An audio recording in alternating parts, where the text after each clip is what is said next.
जय हिंद, नमस्कार दोस्तों। आज इस वीडियो में हम देखने वाले हैं भौतिकी विज्ञान। इससे पहले का वीडियो अगर आप लोग नहीं देखे हैं तो वो वीडियो का लिंक वीडियो के डिस्क्रिप्शन में है, जाकर आप लोग वीडियो देख सकते हैं। जैसे कि जीव विज्ञान का वीडियो अपलोड कर दिया गया है। जीव विज्ञान का वो मास्टर वीडियो था और ये भौतिक विज्ञान का मास्टर वीडियो होगा।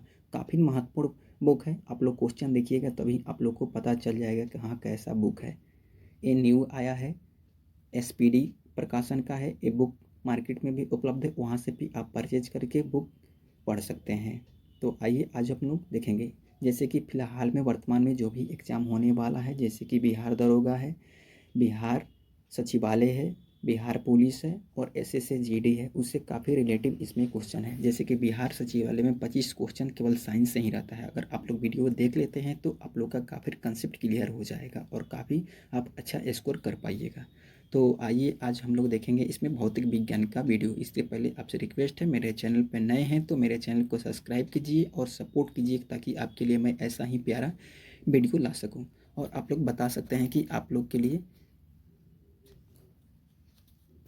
कौन सा बुक का वीडियो मतलब समझिए कि उपलब्ध कराया जाए। जैसे कि आया है ऑब्जेक्टिव लुसेंट का वीडियो, अगर आप लोग बोलिएगा तो उसका भी मतलब समझिए कि अपलोड कर दीजिएगा वीडियो। ये ऑब्जेक्टिव जैसे कि लुसेंट है, उसका भी वीडियो अपलोड कर दीजिएगा। आप लोग जो बोलिएगा कमेंट में कीजिएगा, आप लोग कौन सा बुक का वीडियो चाहते हैं, वही वीडियो उपलब्ध कराया जाएगा। तो आइए आज हम लोग इसमें देखते हैं। जैसे कि यहाँ देखिए है मात्रक एवं इकाई, तो यहीं से हम लोग शुरू करते हैं। क्वेश्चन 1 क्या बोलता है कि द्रव्य तथा ऊर्जा और उसकी परस्पर क्रियाओं का अध्ययन क्या कहलाता है? तो ये भौतिकी विज्ञान कहलाता है।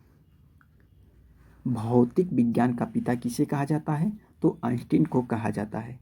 E बराबर mc² समीकरण दिया था, तो किसने दिया था? तो आइंस्टीन ने दिया था। भौतिकी शब्द की उत्पत्ति हुई तो ये फ्यूसिस शब्द से हुई है। नेक्स्ट देखेंगे कि ग्रीक शब्द फ्यूसिस का अर्थ क्या होता है? तो प्रकृति होता है। वर्तमान में मापन का अंतर्राष्ट्रीय स्तर समांतर पद्धति है, तो क्या है? तो ये SI है, यानी स्टैंडर्ड इंटरनेशनल। नेक्स्ट देखेंगे कि SI पद्धति स्वीकार किया था, तो किसने स्वीकृत किया गया था? तो कब किया गया था स्वीकार? ये 1967 ईस्वी में SI पद्धति को क्या अपनाया गया था। नेक्स्ट देखेंगे कि SI पद्धति मूल मात्रकों की संख्या 7 है। कितनी है? 7 है। आइए नेक्स्ट देखते हैं कि SI पद्धति में संपूरक मात्रकों की संख्या कितनी है? तो 2 है। प्रकाश वर्ष मात्रक है तो दूरी की मात्रक है। एक प्रकाश वर्ष बराबर होता है 9.46 गुने 10⁻12 किलोमीटर या 9.46 गुने 10⁻15 मीटर। दूरी मापने की सबसे बड़ी इकाई कौन सी है? तो पारसेक है। नेक्स्ट देखेंगे, एक पारसेक बराबर होता है 3.262 प्रकाश वर्ष। समुद्री दूरी मापने की इकाई क्या होती है? तो नॉटिकल मील। एक नॉटिकल मील बराबर 1.852 किलोमीटर। जल की प्रवाह की दर मापा जाता है तो A क्यूसेक से मापा जाता है। और एक क्यूसेक बराबर कितना होता है? तो एक क्यूसेक बराबर होता है 28.317 मीटर होता है। समतल कोण का मात्रक होता है तो A रेडियन होता है। घन कोण का मात्रक होता है तो ST रेडियन होता है। रेखीय संवेग का मात्रक होता है तो A मीटर प्रति सेकेंड होता है। नेक्स्ट देखेंगे कि दो वस्तुओं के बीच की कोणीय दूरी को मापा जाता है तो A 10 मीटर से मापा जाता है। जड़त्व आघूर्ण का मात्रक होता है तो किलोग्राम मीटर स्क्वायर होता है। वायुमंडल में ओजोन परत की मोटाई मापी जाती है तो किससे मापी जाती है? तो A डॉप्सन से मापी जाती है। नेक्स्ट देखेंगे कि प्रेरकत्व का मात्रक होता है तो हेनरी होता है। प्रतिदीप्ति घनत्व का मात्रक कितना होता है? क्या होता है? तो लक्स होता है। द्रव्यमान का मात्रक क्या होता है? तो किलोग्राम होता है। एक माइक्रोन बराबर होता है 0.001 मिमी होता है। 0.001 मिमी बराबर होता है तो 10⁻⁻6 मीटर होता है। एक नैनोमीटर बराबर होता है 10⁻⁹ मीटर होता है। फर्मीमीटर है लंबाई की न्यूनतम इकाई है।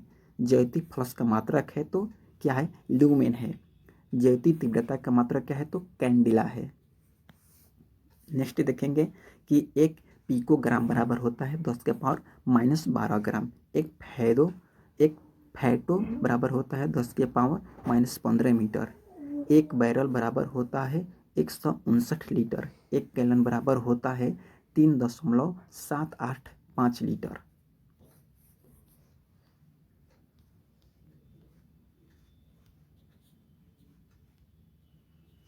नेक्स्ट देखेंगे कि एक कैरेट हीरा बराबर होता है 200 मिलीग्राम। एक फैदम बराबर होता है तो कितना होता है 6 फीट होता है। यहाँ से देखेंगे महत्वपूर्ण मापक एवं उसका उपकरण।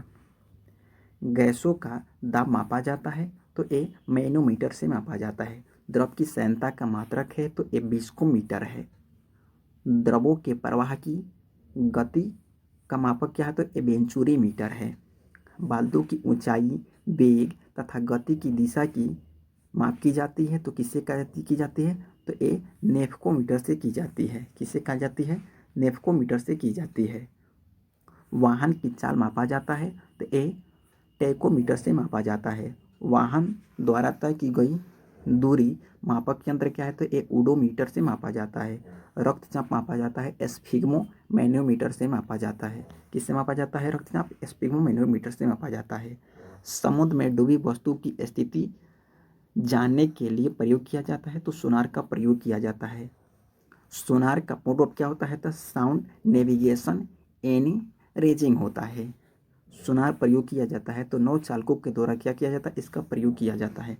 नेक्स्ट देखेंगे कि सागर की गहराई मापी जाती है तो एक फैदोमीटर से मापी जाती है। समुद्र तल से विमानों की ऊंचाई मापी जाती है तो ये अल्टीमीटर से मापी जाती है। सोनार रेडिएशन मापा जाता है तो किससे मापा जाता है तो ये पाइर हीलियोमीटर से या पाइरेनोमीटर से मापा जाता है। पनडुब्बी के अंदर के से बाहर देखने के लिए प्रयोग किया जाता है तो किसका किया जाता है तो ये पेरिस्कोप का प्रयोग किया जाता है। नेक्स्ट देखेंगे कि ध्वनि की तीव्रता का मापक क्या है तो ये ऑडियोमीटर है। भूकंपीय तीव्रता मापी जाती है तो ये रिक्टर पैमाने पर मापी जाती है। भूकंपीय तीव्रता मापक यंत्र क्या है तो ये सिस्मोग्राफ है। पौधों में वृद्धि मापने के लिए किस यंत्र का प्रयोग किया जाता है तो एक क्रेस्कोग्राफ का प्रयोग किया जाता है। नेक्स्ट देखेंगे कि हवा के वेग तथा उसकी दिशा मापने के लिए प्रयोग किया जाता है तो ये एनीमोमीटर का प्रयोग किया जाता है। दूध उत्पादन में वसा की मात्रा किस यंत्र द्वारा मापा जाता है तो ये ब्यूटीरोमीटर से मापा जाता है। झूठ का पता लगाने वाला यंत्र कौन सा है तो ये पेलियोग्राफ है। क्या है? पेलियोग्राफ। नेक्स्ट देखेंगे पेलीग्राफ बोलते हैं इसको दोस्त, पेलीग्राफ। घूमती हुई वस्तु की गति की माप की जाती है तो ये गायरोस्कोप से की जाती है। घूमते हुए चक्के की प्रति सेकंड घूर्णन को मापा जाता है तो ये स्ट्रोबोस्कोप से मापा जाता है। किससे मापा जाता है? स्ट्रोबोस्कोप से मापा जाता है। नेक्स्ट देखेंगे कि किलोवाट घंटा इकाई है तो ऊर्जा की है। उसके बाद देखते हैं बोलोमीटर से मापा जाता है तो एक क्या मापा जाता है? तापमान मापा जाता है। यहाँ से देखेंगे सदिश राशियाँ एवं अदिश राशियाँ।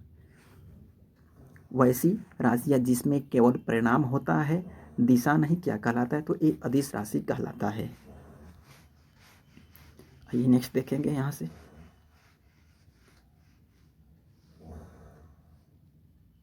क्या बोलता है कि प्रमुख अदिश राशियाँ हैं द्रव्यमान, चाल, आयतन, कार्य, ऊर्जा, शक्ति, समय, दाब, ताप, आवृत्ति, विद्युत धारा, घनत्व, दूरी। ये सब क्या है? ये अदिश राशियाँ हैं। वैसी भौतिक राशियाँ जिसमें परिणाम तथा दिशा दोनों होते हैं क्या कहलाते हैं तो वे सदिश राशियाँ कहलाता है। क्या कहलाता है? सदिश राशियाँ। सदिश प्रमुख सदिश राशियाँ हैं तो वेग, आवेग, विस्थापन, बल, त्वरण, संवेग और भार। यहाँ से देखेंगे चाल, वेग, विस्थापन और त्वरण के क्वेश्चन देखेंगे। क्या बोल रहा है कि एक निश्चित दिशा में दो वस्तुओं के बीच की लंबवत दूरी कहलाती है तो विस्थापन कहलाती है। किसी वस्तु द्वारा इकाई समय में तय की गई दूरी क्या कहलाती है तो चाल कहलाती है। नेक्स्ट देखेंगे किसी वस्तु द्वारा निश्चित दिशा में इकाई समय में तय की गई दूरी क्या कहलाता है तो ये वेग कहलाता है। चाल तथा वेग का मापक होता है तो ये मीटर प्रति सेकेंड होता है। वेग तथा चाल की विमा होती है तो ए LT-1 होती है। किसी पिंड द्वारा इकाई समय में ध्रुवांतर पर बनाया गया कोण क्या कहलाता है? तो क्या कहलाता है? ए कोणीय वेग कहलाता है। कोणीय वेग का मात्रक क्या होता है? तो रेडियन प्रति सेकेंड होता है।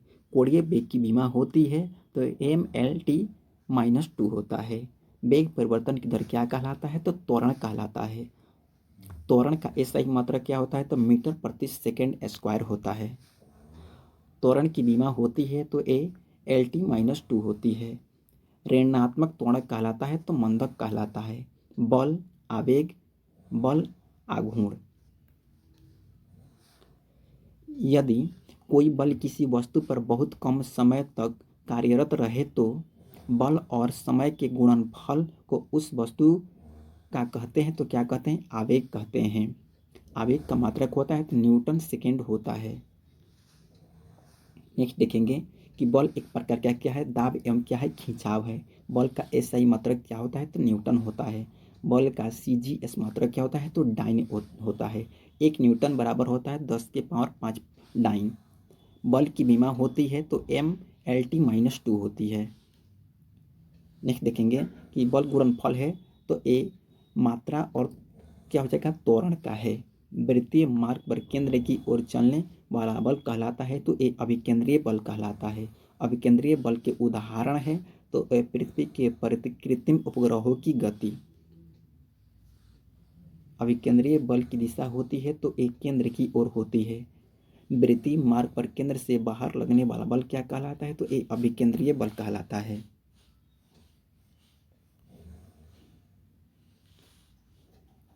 कपड़ा सुखाने तथा दूध से मक्खन निकालने वाला मशीन कार्य करता है तो कौन सा होता है? अभिकेंद्रीय बल के सिद्धांत पर कार्य करता है।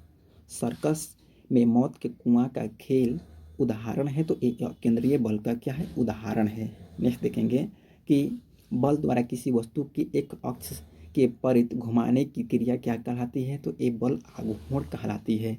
बल आघूर्ण क्या है? तो एक सदिश राशि है। बल आघूर्ण का मात्रक होता है तो न्यूटन मीटर होता है। बल आघूर्ण की विमा होती है तो ए ML-2T-2 होता है। जड़ आघूर्ण एवं कोणीय त्वरण का गुणनफल होता है तो बल आघूर्ण यानी टॉर्क होता है।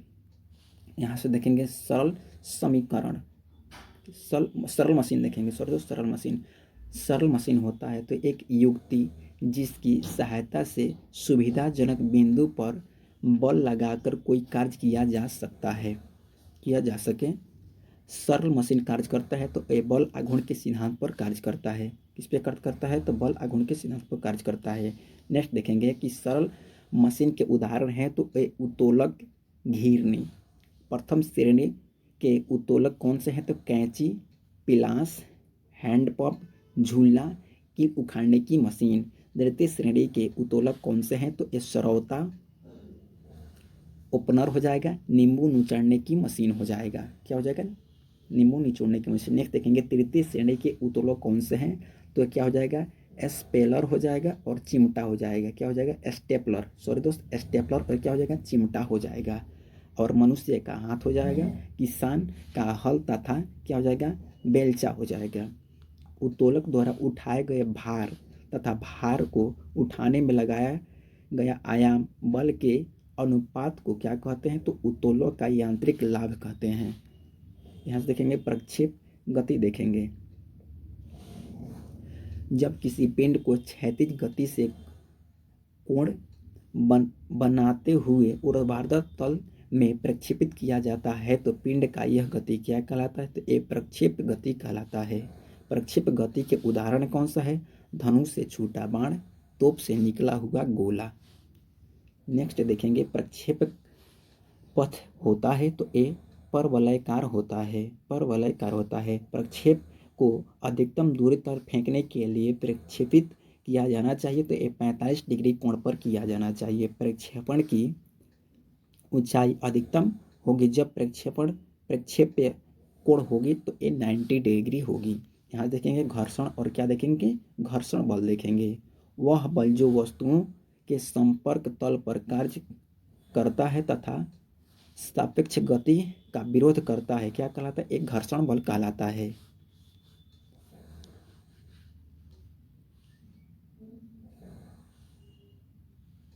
यहाँ से देखेंगे कि मशीनों में घर्षण कम करने के लिए प्रयोग किया जाता है तो स्नेहक यानी ग्रेफाइट का प्रयोग किया जाता है। किसी सरकती वस्तु पर लगने वाला घर्षण बल क्या कहलाता है? तो स्पर्शी घर्षण कहलाता है। नेक्स्ट देखेंगे, किसी लुढ़कती हुई वस्तु और सतह के बीच लगने वाला घर्षण बल क्या कहलाता है? तो ये लोटनिक घर्षण बल कहलाता है। किसी वस्तु को किसी सतह पर खिसकाने पर जो घर्षण बल गति का विरोध करता है उसे क्या कहा जाता है? तो ये अस्थिर घर्षण बल कहा जाता है। नेक्स्ट देखेंगे कि किस घर्षण बल का नाम सबसे अधिक होता है, किस घर्षण बल का मान सबसे अधिक होता है? दोस्तों क्या हो जाएगा? ये हो क्या जाएगा? अस्थिर घर्षण बल का होता है। लोटनिक घर्षण का मान होता है सबसे कम होता है। अंतरिक्ष से गिरता हुआ पिंड पृथ्वी के वायुमंडल में प्रवेश करने पर जल उठता है। वायुमंडल घर्षण के कारण, वायु के घर्षण के कारण होता है। नेक्स्ट देखेंगे, ब्लैक बोर्ड तथा कागज पर लिखना संभव है घर्षण के कारण। वाहनों में स्नेहक तेल का प्रयोग किया जाता है, घर्षण कम करने के लिए किया जाता है। यहाँ से देखेंगे न्यूटन के गति के नियम एवं जड़त्व। प्रिंसिपिया पुस्तक किसने लिखा? तो न्यूटन के द्वारा लिखा गया है। गति के नियमों को प्रतिपादित किया तो न्यूटन ने किया। न्यूटन के प्रथम नियम के अनुसार कोई गतिमान या स्थिर वस्तु अपनी गति या स्थिर अवस्था को तब तक बनाए रखती है जब तक उस पर कोई बाह्य बल न लग जाए।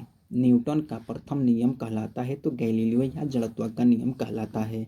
जड़त्व के नियम की खोज किसने किया था? तो एक गैलीलियो के द्वारा किया गया था। बस के अचानक चलने पर यात्री का पीछे की ओर गिरना क्या कहलाता है? विराम जड़त्व के कारण होता है। बस के अचानक रुकने पर यात्री का आगे की ओर झुकना क्या कहलाता है? एक गति के जड़त्व के कारण होता है। नेक्स्ट देखेंगे कि डंडे से प्रहार करने पर कोट की धूल झड़ जाती है तो ये विराम जड़त्व के कारण होता है। वस्तु के जड़त्व मापने की इकाई क्या है? तो ये द्रव्यमान बल की परिभाषा प्राप्त होती है तो ये प्रथम नियम से ही प्राप्त होती है। नेक्स्ट देखेंगे कि न्यूटन के द्वितीय गति नियम के अनुसार किसी वस्तु के संवेग में परिवर्तन की दर उस दर वस्तु पर लगे बल के अनुक्रमानुपाती होता है। बल का व्यंजक प्राप्त होता है तो ये न्यूटन के द्वितीय नियम से क्या होता है? बल का व्यंजक प्राप्त होता है। आइए नेक्स्ट देखेंगे, न्यूटन के तृतीय गति नियम के अनुसार प्रत्येक क्रिया के उसके बराबर तथा विपरीत दिशा में प्रतिक्रिया होती है। पत्थर को ठोकर मारने से व्यक्ति को चोट लगने का कारण क्या होता है? तो एक प्रतिक्रिया ही होता है। गति का प्रथम समीकरण क्या है? तो v बराबर u प्लस at। गति के द्वितीय समीकरण s बराबर ut plus 1/2 into at square हो जाएगा। गति का द्वितीय समीकरण संबंध प्रदान करता है तो वस्तु के स्थिति समय के बीच, यहाँ से देखेंगे संवेग और क्या देखेंगे? भार देखेंगे। किसी वस्तु के द्रव्यमान तथा संवेग का गुणनफल कहलाता है तो संवेग कहलाता है। संवेग का मात्रा क्या है? तो किलोग्राम मीटर प्रति सेकेंड होता है। संवेग की विमा होती है तो ये mlt-2 होती है। संवेग संरक्षण के सिद्धांत के अनुसार यदि कोणों के किसी समूह पर कोई बाह्य बल नहीं लगता हो तो उस निकाय का कुल संवेग अपरिवर्तित रहता है। रॉकेट का गति उड़ान कार्य प्रणाली के सिद्धांत पर आधारित है तो संवेग संरक्षण के सिद्धांत पर आधारित है। क्रायोजेनिक इंजन प्रयुक्त होता है तो रॉकेट में प्रयुक्त होता है। जेट इंजन किस सिद्धांत पर कार्य करता है? तो रैखिक संवेग संरक्षण के सिद्धांत पर कार्य करता है। पृथ्वी जिस बल से किसी पिंड को अपनी ओर खींचती है क्या कहलाता है? तो ये भार कहलाता है। भार का मात्रक क्या होता है? तो न्यूटन होता है। एक किलोग्राम बराबर होता है 9.8 न्यूटन होता है। वस्तु का भार कम होता है तो ये विषुवत रेखा पर कम होता है। वस्तु का भार सर्वाधिक होता है तो ध्रुव पर सर्वाधिक होता है। वस्तु का भार शून्य होता है तो एक केंद्र पर होता है। चंद्रमा पर किसी वस्तु का भार पृथ्वी के भार का 1.6 गुना होता है। 1.6 गुना होता है। किसी वस्तु का भार पृथ्वी पर 600 न्यूटन है तो चंद्रमा पर उसका भार क्या हो जाएगा? ये 100 न्यूटन हो जाएगा। पानी पर तैरती हुई वस्तु का आभासी भार होता है, शून्य होता है। चंद्रमा का द्रव्यमान पृथ्वी के द्रव्यमान का होता है 1.81वां भाग होता है। कार्य और यहाँ से क्या देखेंगे? ऊर्जा देखेंगे। किसी वस्तु पर बल लगाकर उसे बल की दिशा में विस्थापन करना क्या कहलाता है? तो कार्य कहलाता है। कार्य बराबर होता है बल गुने विस्थापन। कार्य में होता है केवल परिणाम होता है, दिशा नहीं होता है।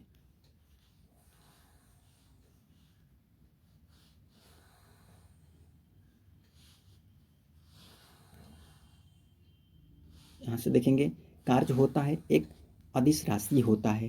कार्य का ऐसा एक मात्रक जूल होता है। कार्य का CGS मात्रक क्या होता है? तो ये अर्घ होता है। 1 जूल बराबर होता है 10 के पावर 7 अर्घ होता है। किसी वस्तु पर किया गया कार्य निर्भर नहीं करता है तो किस पर नहीं करता? वस्तु के द्रव्यमान पर। एक पिंड द्वारा किया गया कार्य निर्भर नहीं करता है तो वस्तु के प्रारंभिक वेग पर निर्भर नहीं करता है। एक वस्तु पर बल लगाने के बावजूद भी किया गया कार्य शून्य होगा यदि उसका विस्थापन हो क्या? शून्य हो।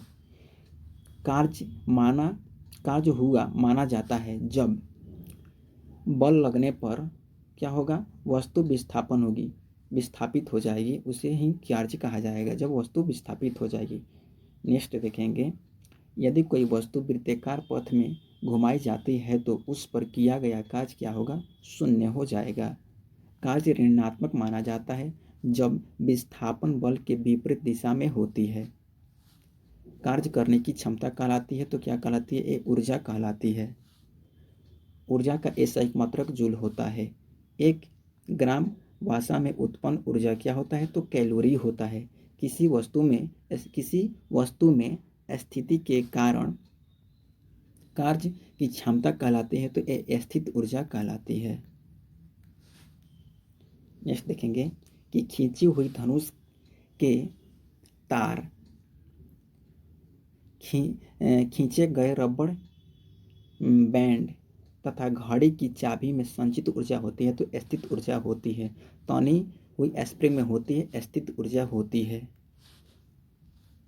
बांध बनाकर रोके गए जल में कौन सी ऊर्जा होती है? तो वहाँ भी स्थित ऊर्जा होती है।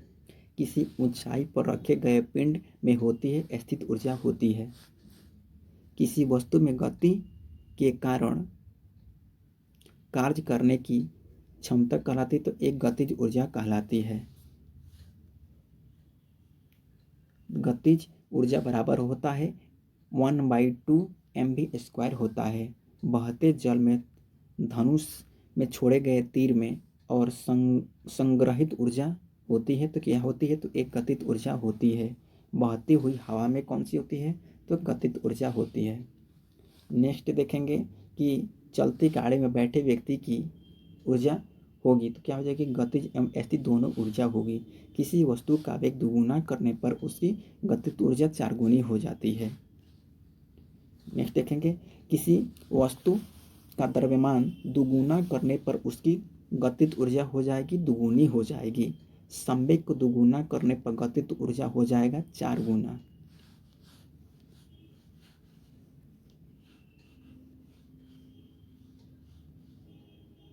नेक्स्ट देखेंगे, स्थिज और गतिज ऊर्जाओं का योग कहलाती है तो ये यांत्रिक ऊर्जा कहलाती है।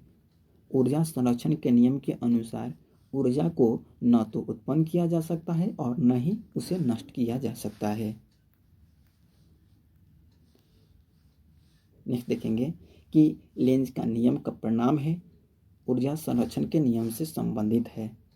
यहाँ से देख लेंगे शक्ति, कार्य करने की दर क्या कहलाती है? शक्ति कहलाती है। शक्ति का मात्रक होता है तो वाट होता है। 1 वाट बराबर होता है 1 जूल प्रति सेकेंड होता है। 1 किलोवाट घंटा बराबर होता है 3.6 गुने 10⁻6 जूल।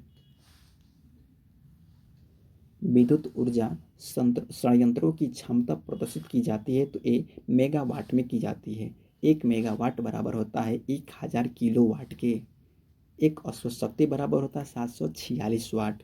साधारण मनुष्य की शक्ति होती है 0.05 से लेकर 0.1 अश्व शक्ति।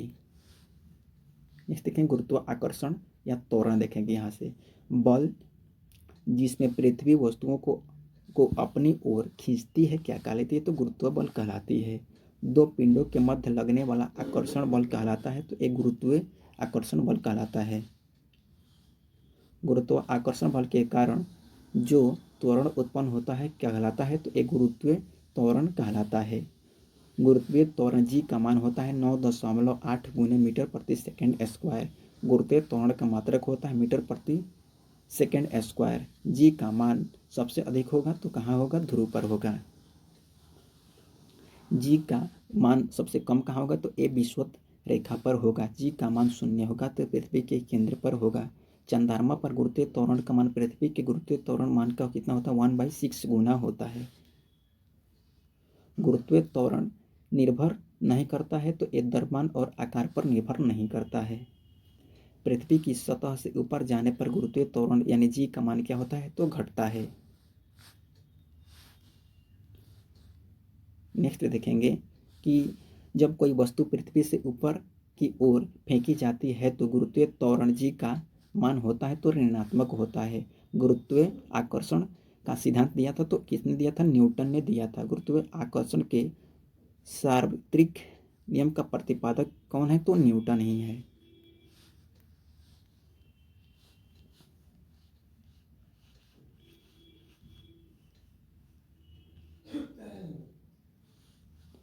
गुरुत्वाकर्षण नियतांक जी है तो एक क्या है? अदिश राशि है। गुरुत्वाकर्षण नियतांक जी का मान कितना होता है? तो ये 6.67 गुने 10⁻11 न्यूटन मीटर स्क्वायर प्रति किलोग्राम स्क्वायर होता है।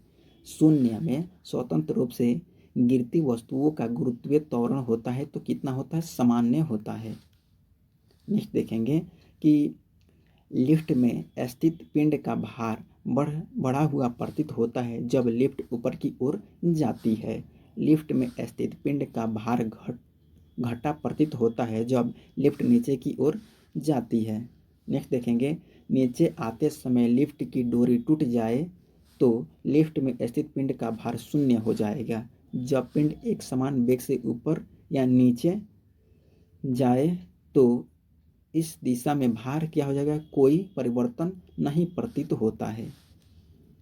नेक्स्ट देखेंगे कि शून्य गुरुत्वाकर्षण कहलाता है तो ये भारीहीनता कहलाता है। मुक्त स्वतंत्र रूप से गिर रही वस्तु का भार क्या होगा? 0 हो जाएगा। नेक्स्ट देखेंगे कि जब कोई वस्तु ऊपर से गिराई जाती है तो उसका भार अपरिवर्तित रहेगा।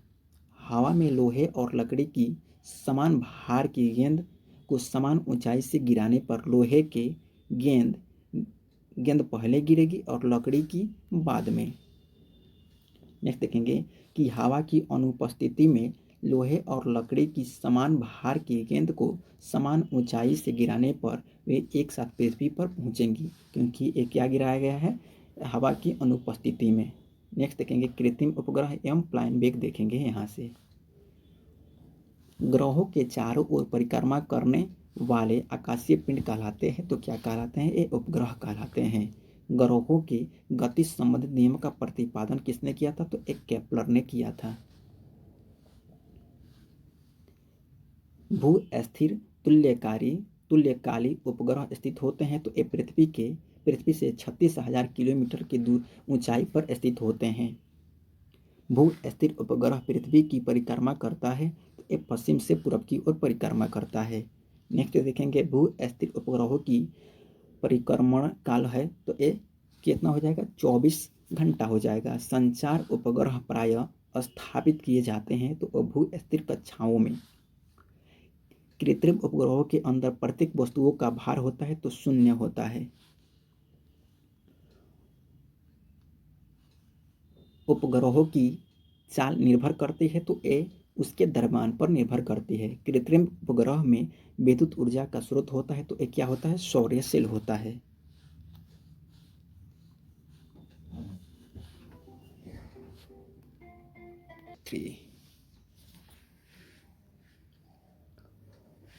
वह न्यूनतम वेग जिसमें किसी पिंड को पृथ्वी की सतह से ऊपर की ओर फेंकने जाने पर गुरुत्वीय त्वरण को पार कर सकता है, क्या कहलाता है, तो ये प्लान वेग कहलाता है। पृथ्वी के लिए प्लान वेग कितना होता है, तो 11.2 किलोमीटर पर सेकेंड होता है। सूरज के लिए प्लान वेग कितना होता है, तो ये 42 किलोमीटर पर सेकेंड होता है। चंद्रमा के लिए प्लान वेग कितना होता है, तो ये 2.38 किलोमीटर प्रति सेकेंड होता है, यानी 2.38 किलोमीटर प्रति सेकेंड होता है। प्लान वेग कक्षीय वेग का होता है तो ये कितना होता है, √2 गुना होता है। यहाँ से देखेंगे दाब।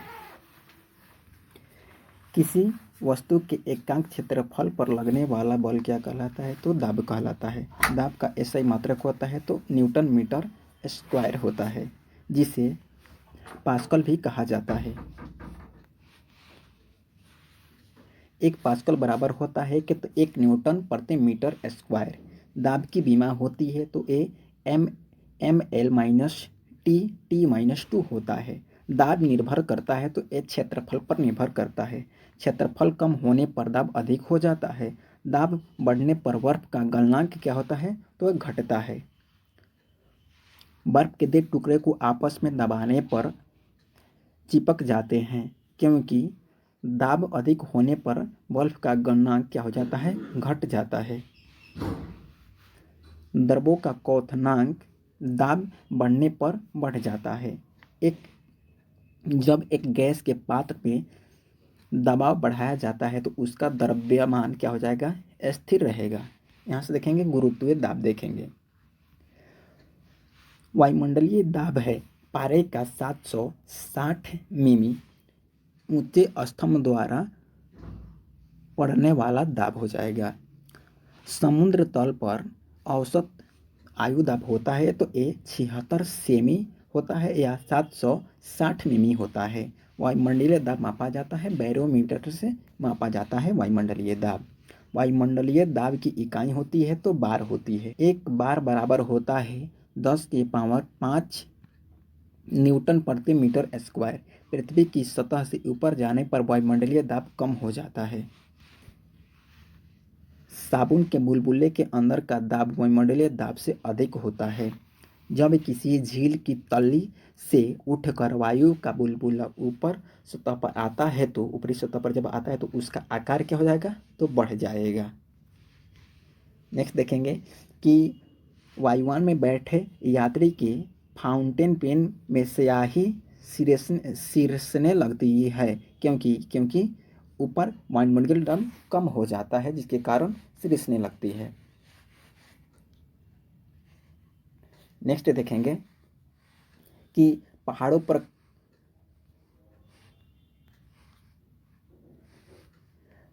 पर खाना बनाने में कठिनाई होती है, क्योंकि ऊपर वायुमंडलीय दाब कम होता है। बैरोमीटर के पाठ्यांक अचानक गिर जाने संकेत देता है, ये तो एक आंधी तूफान आने की संकेत देता है। नेक्स्ट देखेंगे कि बैरोमीटर के पाठ्यांक का धीरे धीरे गिरना क्या संकेत देता है, तो वर्षा होने का संकेत देता है। बैरोमीटर के पाठ्यांक का धीरे धीरे ऊपर चढ़ने का संकेत देता है तो ये मौसम साफ रहने का संकेत देता है। वायु में जल की उपस्थिति कहलाती है तो ये क्या कहलाती है, आर्द्रता कहलाती है। अपेक्षित आर्द्रता मापी जाती है तो हाइग्रोमीटर से मापी जाती है। ताप बढ़ने पर अपेक्षित आर्द्रता बढ़ती है। यहाँ से देखेंगे उत्प्लावन बल क्या देखेंगे, उत्प्लावकता देखेंगे। द्रव का वह गुण जिसके कारण वह वस्तुओं पर ऊपर की ओर एक बल लगाता है उसे क्या कहते हैं? उत्प्लावन बल कहते हैं। जब कोई वस्तु द्रव में अक्षांश या पूर्णतः डुबोई जाती है तो वस्तु के भार में कमी प्रतीत होती है, उत्प्लावन बल के कारण प्रतीत होती है। नेक्स्ट देखेंगे, लॉ ऑफ फ्लोटिंग या उत्प्लावनता का प्लवन का सिद्धांत किसने दिया? तो आर्किमिडीज ने दिया था। प्लवन के नियम के अनुसार संतुलित अवस्था में तैरने पर वस्तु अपने भार के बराबर द्रव्य स्थापित करती है। उत्प्लावन उत्प्लावक बल निर्भर करता है तो एक द्रव्य के घनत्व तथा द्रव्य के में डूबी वस्तु के आयतन पर निर्भर करता है। यदि पिंड का घनत्व द्रव के घनत्व से अधिक हो तो वह पिंड उस द्रव्य में डूब जाएगा। यहाँ से देखेंगे घनत्व किसी पदार्थ के इकाई आयतन में निहित द्रव्यमान कहलाता है तो घनत्व कहलाता है। घनत्व बराबर होता है तो द्रव्यमान प्रति आयतन। घनत्व का एस एक मात्रक किलोग्राम मीटर क्यूब होता है, प्रति मीटर क्यूब होता है। घनत्व की विमा होती है तो ए ml-3 होता है। अपेक्षित घनत्व मापा जाता है हाइग्रोमीटर से मापा जाता है। ये हाइड्रोमीटर से मापा जाता है। दूध की शुद्धता मापी जाती है तो ये लैक्टोमीटर से मापी जाती है। नेक्स्ट देखेंगे, हाइग्रोमीटर और लैक्टोमीटर किस सिद्धांत पर कार्य करता है? तो किस पर करता है? ये प्लावन के सिद्धांत पर कार्य करता है। जल में अशुद्धियों या लवण मिलाने पर जल का घनत्व क्या होता है? बढ़ जाता है।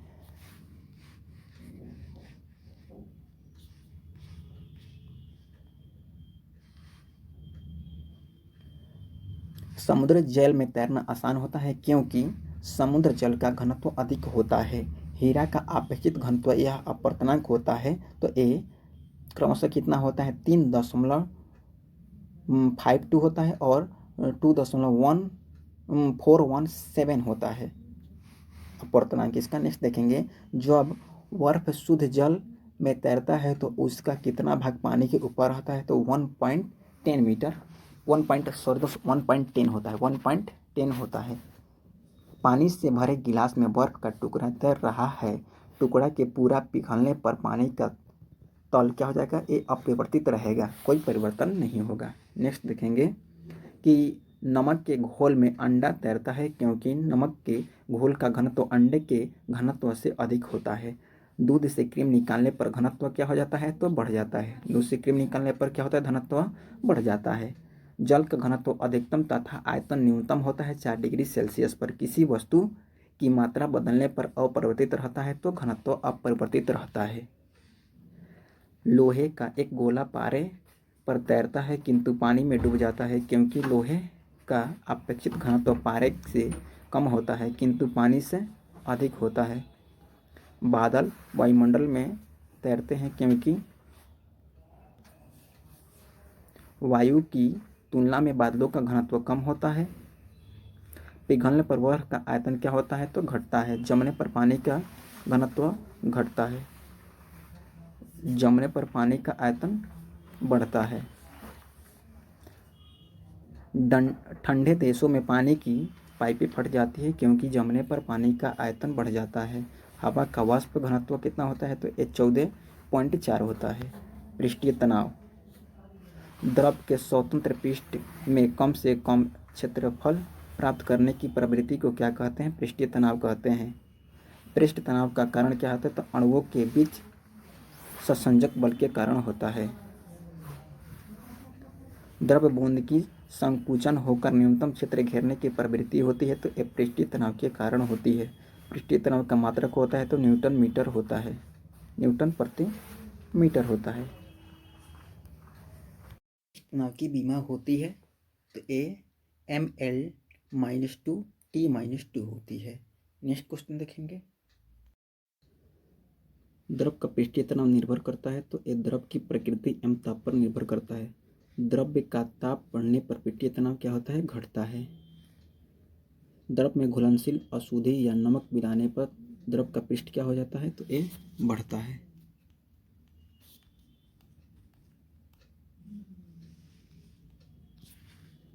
यहाँ देखेंगे कि अपमार्जक मिलाने से जल का पृष्ठीय तनाव क्या हो जाता है, कम हो जाता है। वर्षा की बूंद गोलाकार होती है, पृष्ठीय तनाव के कारण होती है। लोहे की सुई पानी की सतह पर किस कारण तैरती है, तो अपृष्ठीय तनाव के कारण तैरती है। नेक्स्ट देखेंगे कि पानी से निकालने पर शेविंग ब्रश के बाल आपस में चिपक जाते हैं, तो अपृष्ठ तनाव के कारण चिपक जाते हैं।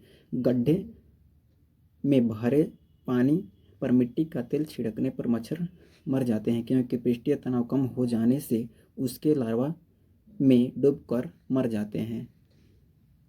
दोस्त जल में डूब के मर जाते हैं।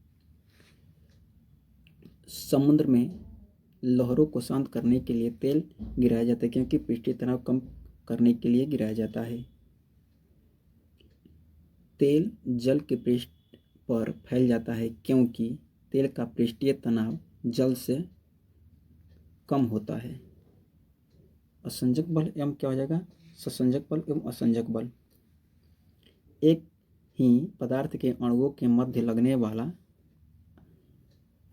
आकर्षण बल क्या कहलाता है, तो ससंजक बल कहलाता है।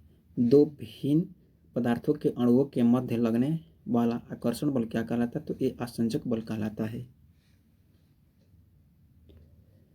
द्रव में पृष्ठ तनाव होता है, तो ये द्रव के अणुओं के बीच ससंजक बल के कारण होता है। जल किसी वस्तु को भिगोता है, तो ये असंजक बल के कारण ही भिगोता है। ब्लैक बोर्ड पर चौक से लिखने पर अक्षर उभर कर आते हैं, तो ये असंजक बल के कारण होते हैं। जब कोई नाव नदी से सागर में घुसता है, तो वह कुछ ऊपर उठा प्रतीत होता है। किसी का त्वक क्रिया। खोखली नली जिसकी तेजियाँ बहुत कम तथा एक समान होती है कहलाती है, तो एक केशक नली कहलाती है। केशक नली द्रव के ऊपर चढ़ने या नीचे की घटना कहलाती है, तो एक क्या कहलाती है, एक केशिकत्व कहलाती है। लैंप की बत्ती में तेल ऊपर चढ़ता है, तो एक केशिकत्व के कारण चढ़ता है। ब्लॉटिंग पेपर स्याही को शीघ्र सोख लेती है, क्योंकि केशिकत्व के कारण सोख लेती है। फाउंटेन पेन किस सिद्धांत पर कार्य करता है, तो एक केशिका क्रिया पर कार्य करता है। पौधों की जड़ों से पर्णपत्ती की ओर जल बढ़ने का क्या कारण होता है, तो ये भी केशिकत्व के कारण ही होता है।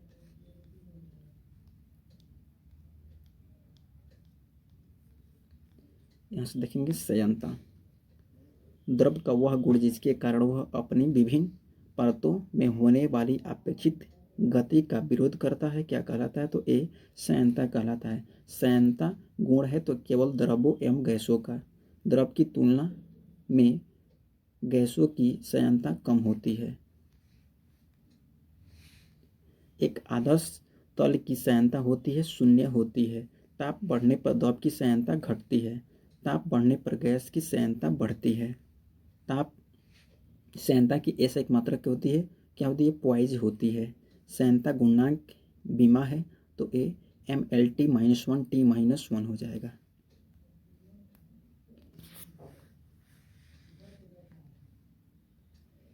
किसी तरल की संयंता का मापन किया जाता है, तो ये विस्कोमीटर से किया जाता है। जल से भरी बाल्टी को हिलाकर छोड़ देने पर कुछ समय पश्चात जल अपने आप स्थिर हो जाता है, तो इस संयंता के कारण ही होता है। प्रत्यवस्था। जब किसी पिंड पर बाहरी बल लगाया जाता है, तो उसका आकार और प्रकृति दोनों ही बदल जाती है, तथा ऐसे ही बल हटाया जाता है, वह अपने पूर्वोत्तर स्थिति में आने का प्रयास करता है। पिंड का यह गुण क्या कहलाता है, तो ये प्रत्यवस्था कहलाता है। एकांक क्षेत्रफल पर लगने वाला बल क्या कहलाता है, तो ये प्रतिबल कहलाता है। प्रतिबल का मात्रक होता है, तो न्यूटन मीटर स्क्वायर या पास्कल होता है। प्रतिबल के परिणाम स्वरूप वस्तु के आकार में परिवर्तन क्या कहलाता है, तो ये विकृति कहलाता है। प्रतिबल और विकृति का अनुपात क्या कहलाता है, तो ये यंग प्रत्यवस्था गुणांक कहलाता है। प्रत्यवस्था गुणांक का ऐसा एक मात्रक होता है, तो न्यूटन प्रति मीटर स्क्वायर या पास्कल होता है। सर्वाधिक प्रत्यस्थ पदार्थ हैं, तो एक क्वार्ट्ज हो जाएंगे। हुक के नियम के अनुसार प्रत्यवस्था की सीमा में उत्पन्न विकृति उस पर लगाए गए प्रतिबल के अनुकरणपाती होती है। हुक का नियम है तो ए प्रतिबल प्रतिकृति बल बराबर ई हो जाएगा। कमानीदार तुला किसके सिद्धांत पर कार्य करती है तो ए हुक के नियम के सिद्धांत पर कार्य करती है। यहाँ देखेंगे बर्नौली प्रमेय देखेंगे। बर्नौली प्रमेय के अनुसार जिस स्थान पर द्रव्य का वेग अधिक होता है वहाँ दाब कम होता है। बर्नौली प्रमेय किसके संरक्षण के बारे में बताता है तो ए द्रव्य चलित दाब के बारे में बताता है। बर्नौली प्रमेय के अनुसार गहरा जल शांत बहता है। आंधी आने पर छप्पर का उड़ना किस सिद्धांत पर आधारित है तो बर्नौली के सिद्धांत पर ही आधारित है। आंधी आने पर टीन की छत या छप्पर उड़ जाती है क्योंकि उस पर वायु दाब नीचे की तरफ दाब से कम हो जाता है। वायुयान के ऊपर उड़ने या फुहारा कार्य करता है। किस पे करता है तो बर्नौली के सिद्धांत पर ही कार्य करता है। सेंट स्प्रे आधारित है तो बर्नौली के सिद्धांत पर आधारित है। बुनसेन बर्नर की सिद्धांत पर कार्य करता है तो ये करता है बर्नौली के सिद्धांत पर। द्रव्य के प्रवाह की दर मापी जाती है तो वेंचुरी मीटर से मापी जाती है। द्रव्य चलित ब्रेक यानी हाइड्रोलिक ब्रेक कार्य करता है तो ये पास्कल के सिद्धांत पर कार्य करता है। सरल आवर्त गति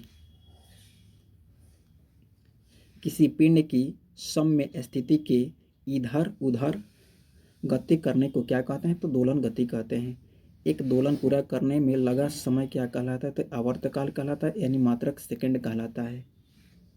कंपन करने वाली वस्तु या सेकंड में जितना कंपन करता है उसे क्या कहते हैं आवृत्ति कहते हैं। आवृत्ति के मात्रक होता है हर्ट्ज होता है।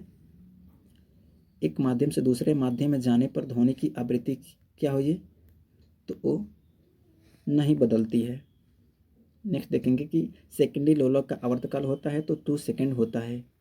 आवर्तकाल निर्भर करता है तो द्रव्यमान पर निर्भर करता है। स्प्रिंग को अपनी सामान्य लंबाई पर वापस लौटने के लिए लगने वाला बल को क्या कहते हैं तो ये प्रत्यायन बल कहते हैं। झूले पर एक व्यक्ति के स्थान पर 2 व्यक्ति बैठ जाए तो आवर्तकाल अपरिवर्तित रहेगा। लोलक का आवर्तकाल निर्भर करता है तो ये लोलक की लंबाई पर निर्भर करता है। लोलक की लंबाई बढ़ने पर आवर्तकाल बढ़ जाता है।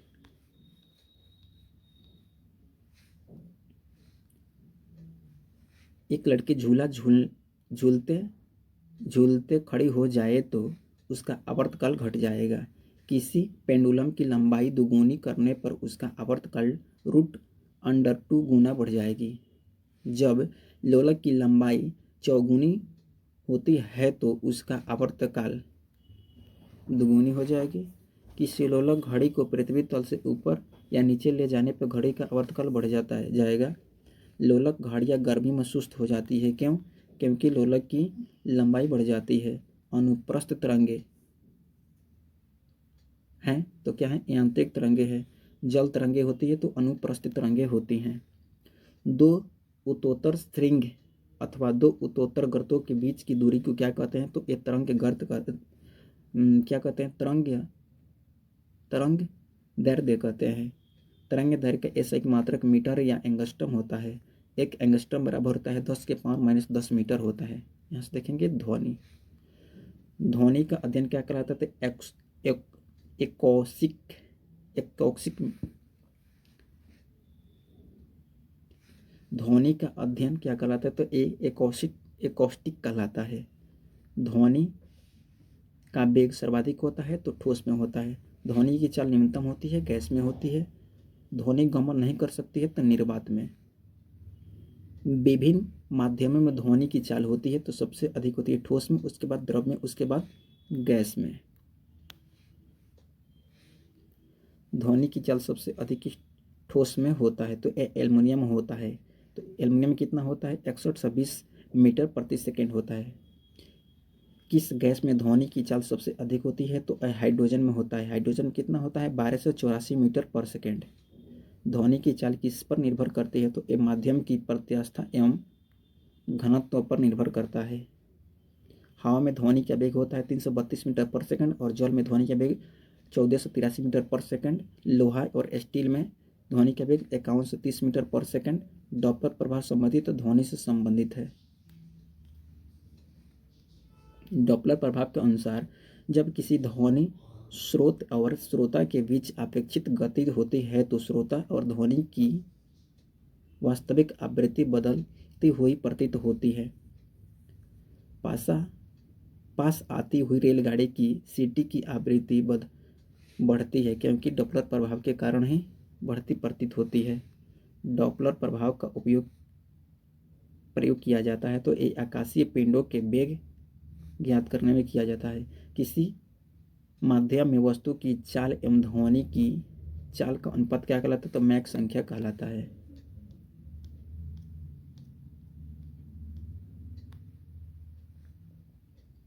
प्राध्वनिक चाल सुपरसोनिक पिंड की मैक संख्या होती है तो 1 से अधिक होती है। अति प्राध्वनिक चाल हाइपरसोनिक स्पीड की मैक संख्या कितनी होती है? तो 5 से अधिक होती है। ध्वनि की तीव्रता मापने के लिए प्रयोग किया जाता है तो ये ऑडियोमीटर का प्रयोग किया जाता है। पानी के अंदर ध्वनि सुनने वाला यंत्र क्या कहलाता है? तो हाइड्रोफोन कहलाता है। ताप बढ़ने से ध्वनि की चाल बढ़ती है। वायु में प्रति 1 डिग्री सेल्सियस ताप बढ़ने पर ध्वनि की चाल कितना बढ़ जाती है? तो ये 0.61 मीटर पर सेकंड बढ़ जाती है। दाब का ध्वनि की चाल पर कोई प्रभाव नहीं पड़ता। शुष्क आयु की अपेक्षा नमी आयु आर्द्र आयु में ध्वनि की चाल अधिक होती है। ध्वनि का तारतम्य निर्भर करती है तो आवृत्ति पर निर्भर करती है। महिलाओं की आवाज़ पुरुषों की अपेक्षा तीक्ष्ण होती है क्योंकि महिलाओं की आवाज़ का तारतम्य अधिक होता है। ध्वनि की तीव्रता की इकाई क्या है? तो डेसिबल है। विश्व स्वास्थ्य संगठन WTO के अनुसार मानव के लिए सबसे उपयुक्त ध्वनि तीव्रता होती है तो ये 45 डेसिबल होती है। साधारण बातचीत के लिए ध्वनि तीव्रता होती है 30 से 40 डेसिबल होती है। जोर से बातचीत की ध्वनि की तीव्रता कितनी होती है? तो ये 50 से 60 डेसिबल होती है। ध्वनि तीव्रता की वह अधिकतम सीमा जिसके ऊपर व्यक्ति सुन नहीं सकता है तो ये 95 डेसिबल होता है। प्रतिध्वनि सुनने के लिए श्रोता एवं परावर्तक सतह के बीच की न्यूनतम दूरी होती है 17 मीटर होती है। प्रतिध्वनि का कारण होता है ध्वनि तरंगों का परावर्तन। कान ध्वनि का प्रभाव रहता है कान में तो वह एक कितना रहता है? 1/10 सेकंड तक रहता है। 1/10 सेकंड तक रहता है। स्टेथोस्कोप किस सिद्धांत पर कार्य करता है? तो ये ध्वनि के परावर्तन के सिद्धांत पर कार्य करता है। हृदय की धड़कन सुनते हैं तो स्टेथोस्कोप से सुनते हैं। स्टेथोस्कोप की खोज रेते लेनेक ने किया था जो कहाँ के थे? फ्रांस के थे। ध्वनि तरंगे होती है, अनुदैर्घ्य तरंगे होती है। ध्वनि तरंगे गमन करती है तो लंबवत गमन करती है। 20 हर्ट्ज से नीचे की आवृत्ति वाली ध्वनि तरंगे कहलाती है तो एक अपसर्व्य तरंगे कहलाती है। 20 हर्ट्ज से लेकर 20,000 के बीच की आवृत्ति वाली ध्वनि कहलाती है तो ये सर्व्य तरंगे कहलाती है।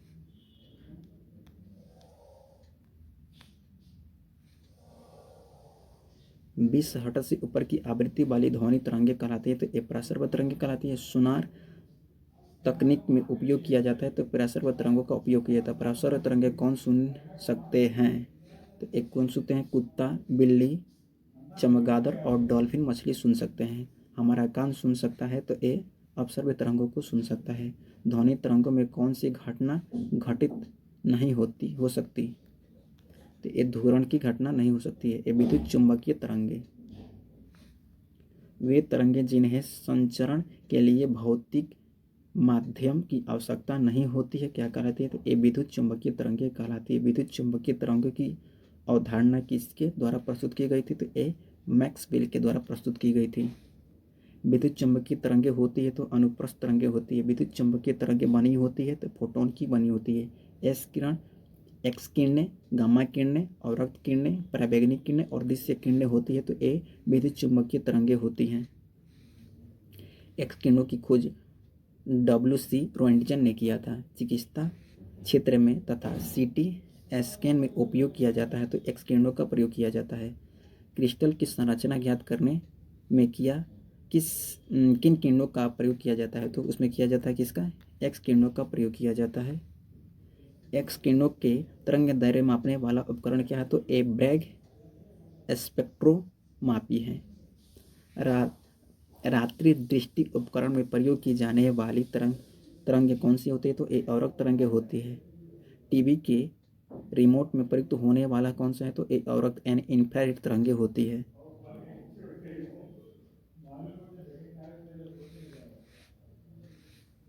औरक्त विकिरण की खोज विलियम हार्वे ने किया था। जल शोधन में कीटाणुओं को नष्ट करने में किसका उपयोग किया था? पराबैंगनी किरण का प्रयोग किया जाता है। पराबैंगनी किरण की खोज जोहान रिटर ने किया था। सौर तंत्र से बाहर उत्पन्न हुई ऊर्जा विकिरण क्या है? तो एक कॉस्मिक किरणें हैं। कॉस्मिक किरणें हैं। कॉस्मिक किरणें होती हैं तो एक आवेशित कण होती है। दृश्य कोणों की खोज न्यूटन ने किया था। दीर्घ रेडियो तरंग की खोज मार्कोनी ने किया था। दीर्घ रेडियो तरंगें वायुमंडल के किस परत में परावर्तित होती है? तो ये आयन मंडल में परिवर्तित होती है। प्रकाश तरंगें तथा रेडियो तरंगें होती हैं तो ये विद्युत चुंबकीय तरंगें होती हैं।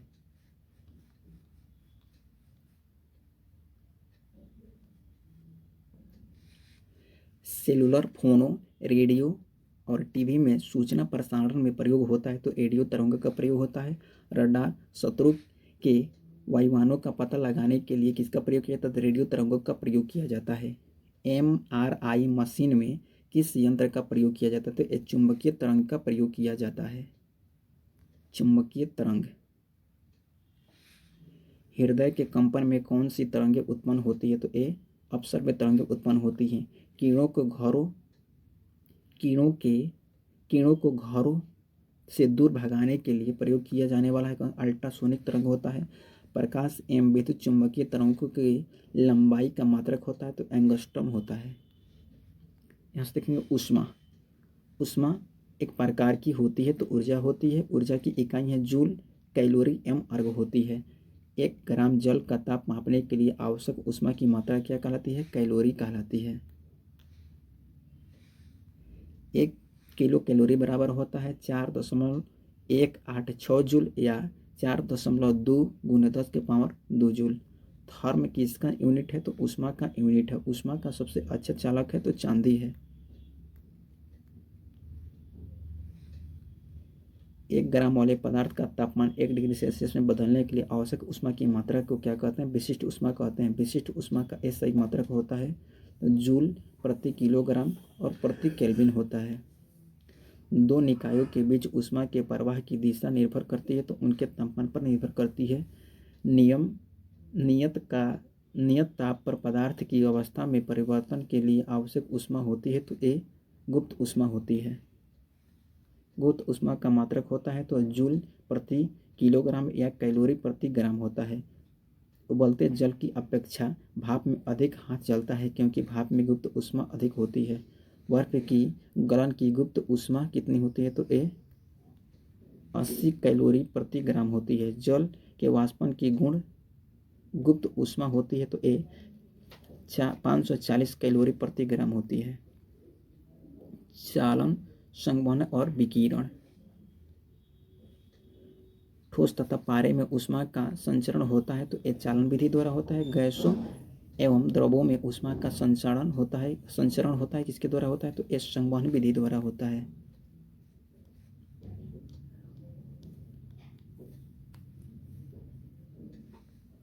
पृथ्वी का वायुमंडल तथा विद्युत केतली का पानी गर्म होता है तो ये संवहन विधि द्वारा होता है।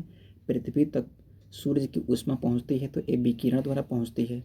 स्वच्छ रातों बादलों छाई रातों की तुलना में ज़्यादा ठंडी होती है तो ये विकिरण के कारण होती है। अच्छे उत्सर्जक अच्छे अवशोषक होते हैं। ये नियम किसने दिया था? किरचॉफ ने दिया था। ताप का ऐसे मात्रा केल्विन होता है। सूर्य के बाहरी सतह का तापमान 6000 डिग्री केल्विन होता है। 6000 केल्विन होता है। उच्च तापमान मापा जाता है तो ये पायरोमीटर से मापा जाता है। मानव शरीर का तापमान होता है तो ये 98.6 फ़ारेनहाइट या 37.0 37 डिग्री सेल्सियस या 310 केल्विन होता है। सेल्सियस या फ़ारेनहाइट तापमापी एक ही मानक प्रदर्शित करता है, तो -40 डिग्री तापमान पर करता है। किसी वस्तु का ताप कितना डिग्री सेल्सियस से कम नहीं हो सकता है, तो -273.15 डिग्री सेल्सियस से कम नहीं हो सकता है। सभी गैस शून्य तापमान घेरती हैं, तो ये -273.15 डिग्री सेल्सियस पर परम शून्य ताप का मान होता है, तो ये -273.15 डिग्री सेल्सियस होता है। क्लिनिक थर्मामीटर प्रयोग किया जाता है, तो ये पारा थर्मामीटर किया जाता है क्लिनिक में। तो ये पारा थर्मामीटर का आविष्कार किसने किया था, तो फ़ारेनहाइट ने किया था। अति ठंडे प्रदेशों में ताप मापने के लिए प्रयोग किया जाता है, तो ये अल्कोहल तापमापी का प्रयोग किया जाता है। गलनांक, हिमनांक और क्वथनांक। अल्कोहल का जमना -115 डिग्री सेल्सियस पर, पारा जमता है -29 डिग्री सेल्सियस पर, और पारे का क्वथनांक होता है माइनस नहीं है, कितना हो जाएगा, ये 300। पारा जमता है तो ये 39 डिग्री सेल्सियस पर जमता है। अब पारे का क्वथनांक होता है तो ये 357 डिग्री सेल्सियस होता है। वह ताप जिस पर ठोस द्रव में बदल जाता है क्या कहलाता है, गलनांक कहलाता है। वह ताप जिस पर द्रव ठोस में बदल जाते हैं तो ये हिमनांक कहलाता है। वह ताप जिस पर द्रव वाष्प गैस में बदल जाता है क्या कहलाता है, एक क्वथनांक कहलाता है। गलनांक और हिमनांक होता है बराबर होता है। सेल्सियस पैमाने पर जल का हिमनांक एवं क्वथनांक होता है तो 0 डिग्री सेल्सियस लेकर 100 डिग्री सेल्सियस तक होता है। फ़ारेनहाइट पैमाने पर शुद्ध जल का हिमनांक तथा क्वथनांक होता है तो 32 फ़ारेनहाइट एवं 212 फ़ारेनहाइट होता है। केल्विन पैमाने पर शुद्ध जल का हिमनांक एवं क्वथनांक होता है तो 273 केल्विन या 373 केल्विन होता है। नमक मिलाने पर बर्फ का गलनांक घट जाता है। दाब बढ़ाने एवं अशुद्धियाँ मिलाने से द्रव्य का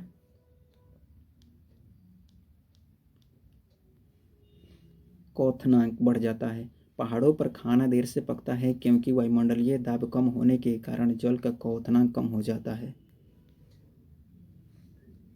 जल को 0 डिग्री सेल्सियस से 10 डिग्री तक गर्म किया जाता है तो उसका आयतन पहले घटता है फिर बढ़ता है। प्रेशर कुकर में खाना जल्दी पक जाता है क्योंकि पानी का क्वथनांक बढ़ जाता है। दाब बढ़ने पर वाष्पीकरण की दर घट जाती है। तेज हवा वाली रात्रि में उष्ण नहीं बनती है क्योंकि वाष्पीकरण की दर तेज हो जाती है। कमरे में रखे रेफ्रिजरेटर का दरवाज़ा खोल दिया जाए तो उसका ताप क्या हो जाएगा, बढ़ जाएगा। रेफ्रिजरेटर में थार्मोस्टेट का कार्य कौन करता है, तो एक समान ताप बनाए रखने में करता है। रेफ्रिजरेटर में खाद्य पदार्थों को ताज़ा रखने हेतु संरक्षित किया जाता है तो ये 4 डिग्री सेल्सियस या 40 फ़ारेनहाइट पर किया जाता है। रेफ्रिजरेटर में प्रशीतक के रूप में किसका प्रयोग किया जाता है, तो फ्यून का प्रयोग किया जाता है। दो विभिन्न वस्तुओं द्वारा बनाया गया सेंसर हैं तो ये थर्मोकप हैं यानी ताप युक्त हैं। थर्मोकपल प्रयोग होता है तो ये तापमान मापने में प्रयोग किया जाता है। ठोस कपूर से कपूर वाष्प बनाने की प्रक्रिया कहलाता है तो ये उत्पादन कहलाता है।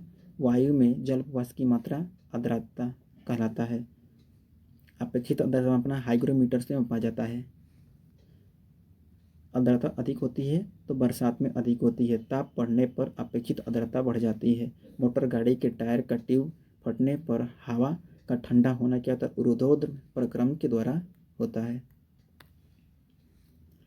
साइकिल में हवा भरते समय पंप गर्म हो जाती है क्योंकि रुद्धोध्र परिवर्तन के कारण होता है। प्रकाश एवं तरंगे वह ऊर्जा जिसके अभाव में हम वस्तुओं को देख पाते हैं कहलाता है, ये प्रकाश कहलाता है। प्रकाश ऊर्जा के छोटे छोटे कोणों को मिलाकर बनता है जिसे क्या कहते हैं, फोटोन कहते हैं।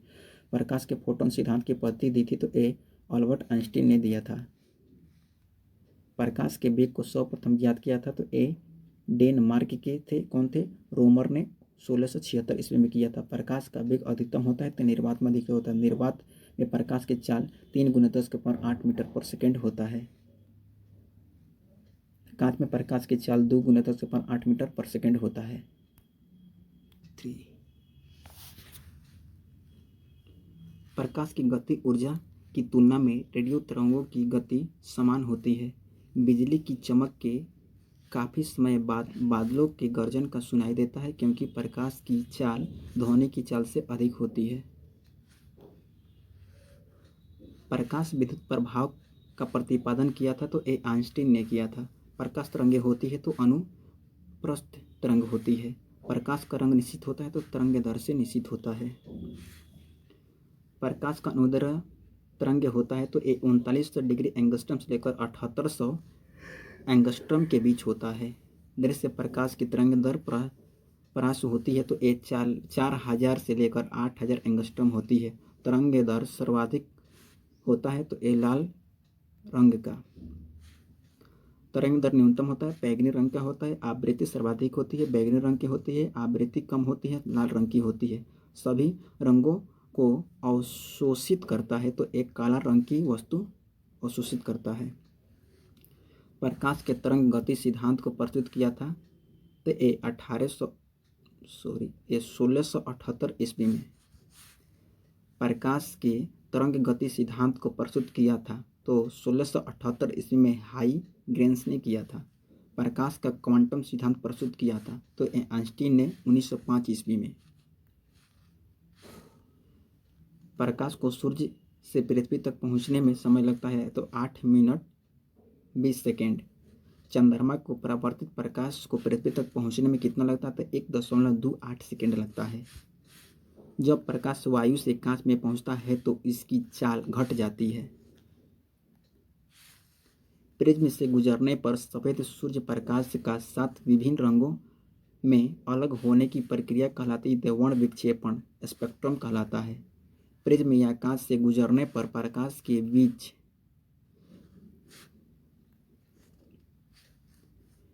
प्रिज्म या कांच से गुजरने पर प्रकाश के किस रंग का विचलन सर्वाधिक होता है तो बैंगनी का होता है। सफेद सूर्य प्रकाश मिश्रित है तो 7 रंगों का है। सूर्य की किरणों की तीव्रता मापी जाती है तो ए एक्टियोमीटर से मापी जाती है। कैथोड किरणें होती है तो ऋणात्मक व अदृश्य होती है। कैथोड किरणें होती है तो ए विलियम हुक ने कैथोड किरणों की खोज किसने किया था तो ए विलियम कुक ने किया था। कैथोड किरणों का वेग प्रकाश के वेग का होता है तो 1/10 गुना होता है। प्रकाश के परावर्तन और अपवर्तन। जब प्रकाश किरणें वायुमंडल में उपस्थित सूक्ष्म कणों धूल से टकराती है तो विभिन्न दिशाओं में फैल जाती है। यह घटना कहलाती है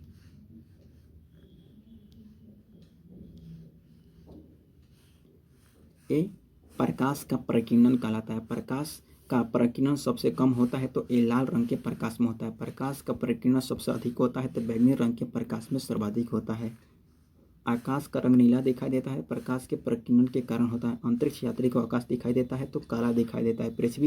पृथ्वी से देखने पर आकाश दिखाई देता है तो नीला दिखाई देता है। समुद्र का जल नीला दिखाई देता है तो ये प्रकाश के प्रकीर्णन के कारण दिखाई देता है। उगते एवं डूबते समय सूर्य लाल दिखाई देता है तो प्रकाश के प्रकीर्णन के कारण दिखाई देता है। प्रकाश का चिकनी सतह से टकरा कर वापस लौटना क्या कहलाता है तो प्रकाश का परावर्तन कहलाता है। पेरिस्कोप परिदर्शी किस सिद्धांत पर कार्य करता है तो प्रकाश के परावर्तन पर सिद्धांत करता है। सूखा बालू चमकीला दिखाई देता है क्योंकि गीला धूलहीन दिखाई देता है तो ये प्रकाश के परावर्तन के कारण होता है। परावर्तन के नियम का अनुसार आपतन कोण परावर्तन कोण के बराबर होता है। माध्यम में परिवर्तन से प्रकाश किरणों के पथ में परिवर्तन क्या कहलाता है तो प्रकाश का अपवर्तन कहलाता है। जब प्रकाश की किरण एक सघन माध्यम यानी कांच से विरल माध्यम हवा में प्रवेश करता है तो अभिलंब से दूर जाती है। जब प्रकाश की विकिरण विरल माध्यम से सघन माध्यम में प्रवेश करती है तो यह अभिलंब की ओर मुड़ जाती है। पानी से भरे किसी बर्तन में पड़ा हुआ सिक्का थोड़ा ऊपर अथवा पानी के बर्तन में डूबी हुई छड़ी ऊपर उठी प्रतीत होती है तो यह प्रकाश के अपवर्तन के कारण होता है। तारे टिमटिमाते हुए दिखाई पड़ते हैं तो प्रकाश के अपवर्तन के कारण ही दिखाई देते हैं। जल के अंदर पड़ी वस्तु की आभासी गहराई वास्तविक गहराई से कम प्रतीत होती है तो प्रकाश के अपवर्तन के कारण होती है। हीरा का चमकना या मृग मरीचिका बनने का कारण क्या होता है? तो पूर्ण आंतरिक परिवर्तन होता है। कांच की दरार तथा पानी का बुलबुला चमकता है तो ये पूर्ण आंतरिक परिवर्तन के कारण होता है। साबुन के बुलबुले रंगहीन दिखाई देते हैं तो ये प्रकाश के व्यक्तीकरण के कारण दिखाई देते हैं। ऑप्टिकल फाइबर प्रकाश तंतु के सिद्धांत पर कार्य करता है तो ये पूर्ण आंतरिक परिवर्तन के सिद्धांत पर कार्य करता है। ऑप्टिकल फाइबर का आविष्कार किसने किया था? तो THM। ऑप्टिकल फाइबर की आविष्कार किसने किया था? तो TH मई माह ने किया था। इंद्रधनुष बना होता है प्रकाश का पूर्ण आंतरिक परिवर्तन और अपवर्तन और वर्ण विक्षेपण से बना होता है। इंद्रधनुष में रंग होता है 7 रंग होता है। इंद्रधनुष के बीच रंग होता है हरा रंग होता है। इंद्रधनुष से किस रंग का विक्षेपण अधिक होता है? तो लाल रंग का होता है। इंद्रधनुष बना होता है तो सूर्य के ठीक विपरीत दिशा में। प्राथमिक या मूल्य रंग किसे कहते हैं? तो लाल, नीला, लाल और हरा को कहते हैं। जिन दो रंगों को मिलाने से सफ़ेद रंग बनता है तो उसे क्या कहते हैं? तो ये पूरक वर्ण कहते हैं।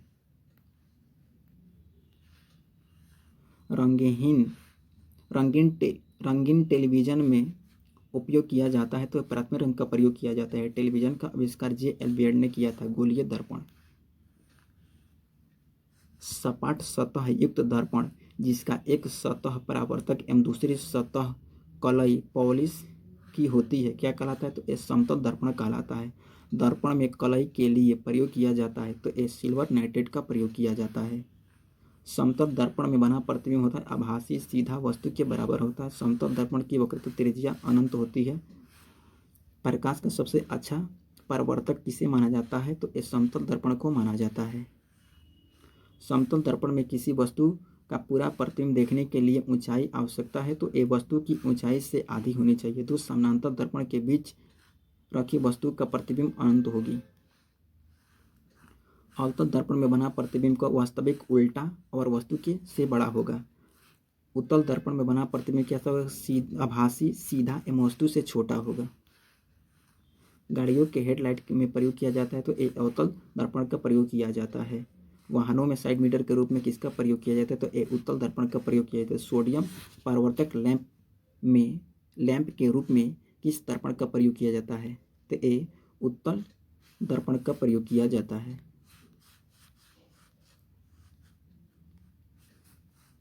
दाढ़ी बनाने, दांत, आँख, नाक, कान की जांच में डॉक्टरों द्वारा प्रयोग किया जाता है अवतल दर्पण का प्रयोग किया जाता है। लेंस एवं मानक नेत्र एक अथवा दो गोलीय पृष्ठों से युक्त कोई पारदर्शी माध्यम क्या कहलाता है? लेंस कहलाता है। अवतल लेंस कहलाता है अभिसारी लेंस कहलाता है। उत्तल लेंस कहलाता है अभिसारी लेंस कहलाता है। लेंस की क्षमता मापी जाती है डायोप्टर से मापी जाती है। धूप के चश्मे की क्षमता कितनी होती है? तो 0 डायोप्टर होती है। उत्तल लेंस की क्षमता होती है धनात्मक होती है। अवतल लेंस की क्षमता ऋणात्मक होती है। हवा का बुलबुला जल में व्यवहार करता है तो ये अवतल लेंस की भांति व्यवहार करता है लेकिन दिखता है ये उत्तल लेंस की तरह दिखता है।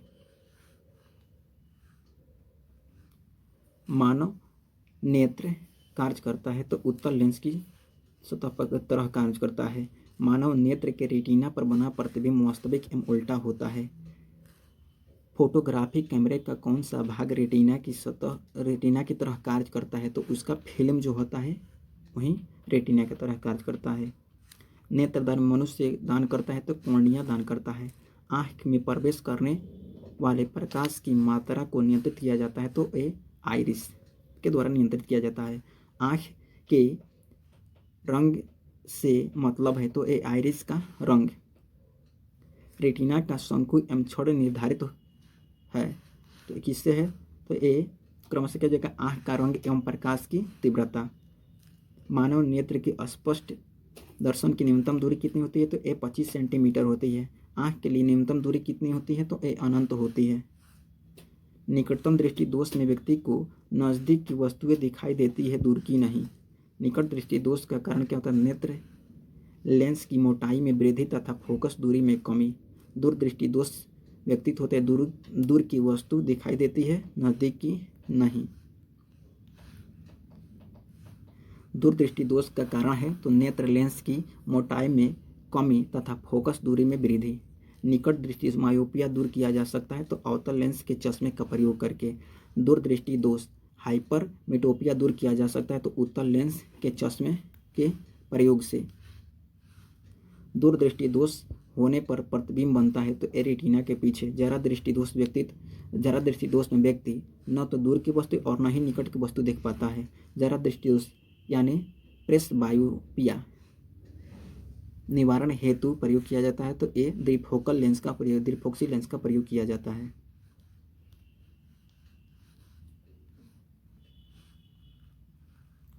अबिंदुता दोष में व्यक्ति क्षैतिज दिशा में ठीक से देख पाता है परंतु ऊर्ध्वाधर दिशा में नहीं देख पाता। अबिंदुता दोष के निवारण के लिए किससे प्रयोग में लाया जाता है तो बेलनाकार लेंस का प्रयोग किया जाता है। वर्णनता है एक आनुवंशिक रोग है।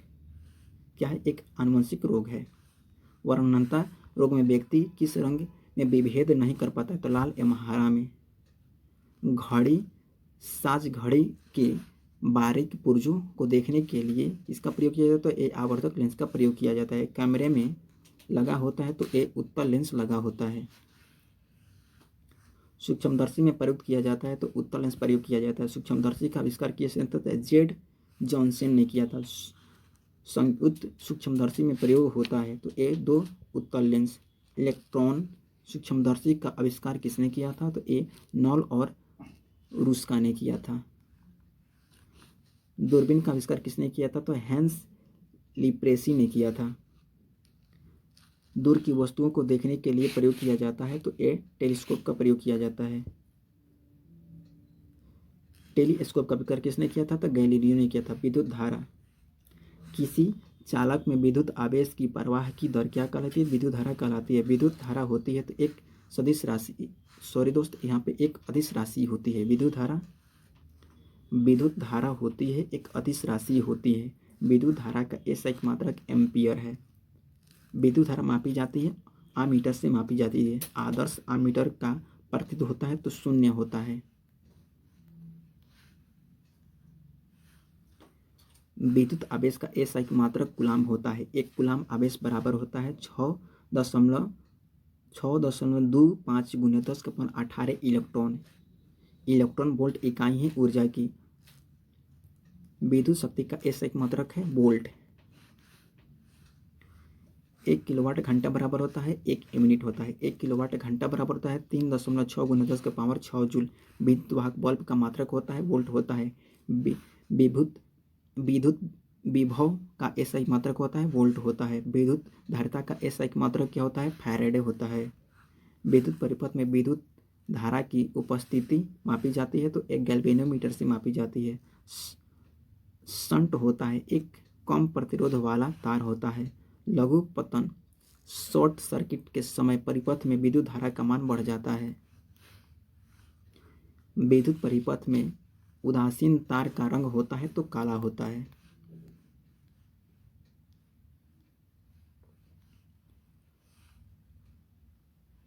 आविष्ट खोखले गोले में अंदर वैद्युत तीव्रता होती है तो 0 होती है। घरेलू विद्युत तारों का संयोजन मूलतः किस क्रम में होते हैं तो समानांतर क्रम में होते हैं। फैराडे का नियम संबंध है तो ये विद्युत अपघटन से संबंधित है। फ्यूज तार मिश्रित होता है सीसा और टीन का होता है। विद्युत फ्यूज गलनांक होता है तो निम्न होता है। विद्युत फ्यूज कार्य करती है तो विद्युत धारा के उसमें सिद्धांत पर कार्य करती है। फ्यूज में प्रयुक्त होने वाला तार की विशेषता होती है तो ये उच्च प्रतिरोध एवं निम्न गलनांक। हीटर का तार बना होता है नाइक्रोम का बना होता है। नाइक्रोम मिश्र धातु है निकेल और क्रोमियम का। बल्ब का फिलामेंट बना होता है तो टंगस्टन का बना होता है। विद्युत बल्ब का आविष्कार किसने किया था? थॉमसन एडिसन ने किया था। विद्युत बल्ब में कौन सी गैस भरी जाती है तो नाइट्रोजन और आर्गन भरी जाती है। जलते हुए बल्ब के तंतु का ताप सामान्यतः कितना होता है तो 1500 से लेकर 2000 सेल्सियस तक होता है। टंगस्टन का गलनांक एवं क्वथनांक होता है तो गलनांक कितना होता है तो 3422 डिग्री सेल्सियस एवं इसका क्वथनांक होता है 5555 डिग्री सेल्सियस। हैलोजन लैंप का तंतु मिश्रण होता किसका होता है? टंगस्टन एवं सोडियम का होता है। समांतर ट्यूबलाइट में प्रयुक्त होता है तो ए पारे का वाष्प एवं क्या होता है? आर्गन होता है। ट्यूबलाइट में दीवारों पर किसका लेप चढ़ाया जाता है? तो ए फॉस्फर का प्रयोग किया जाता है। ट्यूबलाइट के दोनों किनारों पर लगे होते हैं बेरियम ऑक्साइड के तंतु लगे होते हैं। चालक का वह गुण जो उसे प्रवाहित आवेश का विरोध करता है कहलाता है एक प्रतिरोध कहलाता है। प्रतिरोध का ऐसा ही मतलब ओम होता है। किसी धातु की प्रतिरोधकता गर्म करने पर बढ़ती है।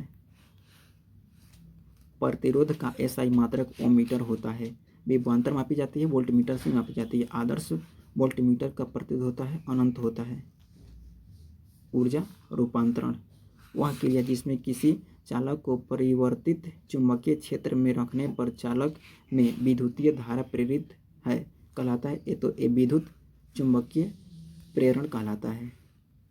डायनेमो विद्युत motor transformer microphone loud speaker आदि कार्य करता है तो ये विद्युत चुंबकीय प्रेरण सिद्धांत पर कार्य करता है।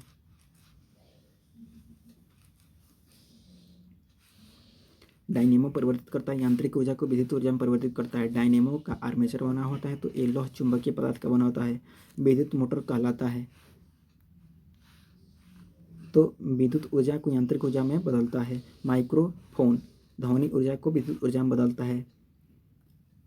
विद्युत सेल बैटरी परिवर्तित करता है रासायनिक ऊर्जा को विद्युत ऊर्जा में करता है। यांत्रिक ऊर्जा को ध्वनि ऊर्जा में परिवर्तित करता है सितार करता है। रासायनिक ऊर्जा को प्रकाश ऊर्जा में रूपांतरित कौन करता है? तो मोमबत्ती करता है। लाउड स्पीकर परिवर्तित करता है तो ध्वनि ऊर्जा को विद्युत ऊर्जा को ध्वनि ऊर्जा में करता है। विद्युत सेल विद्युत बैटरी का आविष्कार किया था तो वोल्टा ने किया था। शुष्क सेल कहलाता है तो प्राथमिक सेल कहलाता है। शुष्क सेल की क्षमता होती है तो 1.5 वोल्ट होती है। सेल में संग्रहित ऊर्जा होती है तो रासायनिक ऊर्जा होती है। विद्युत सेल का कैथोड बना होता है तो जस्तक का बना होता है।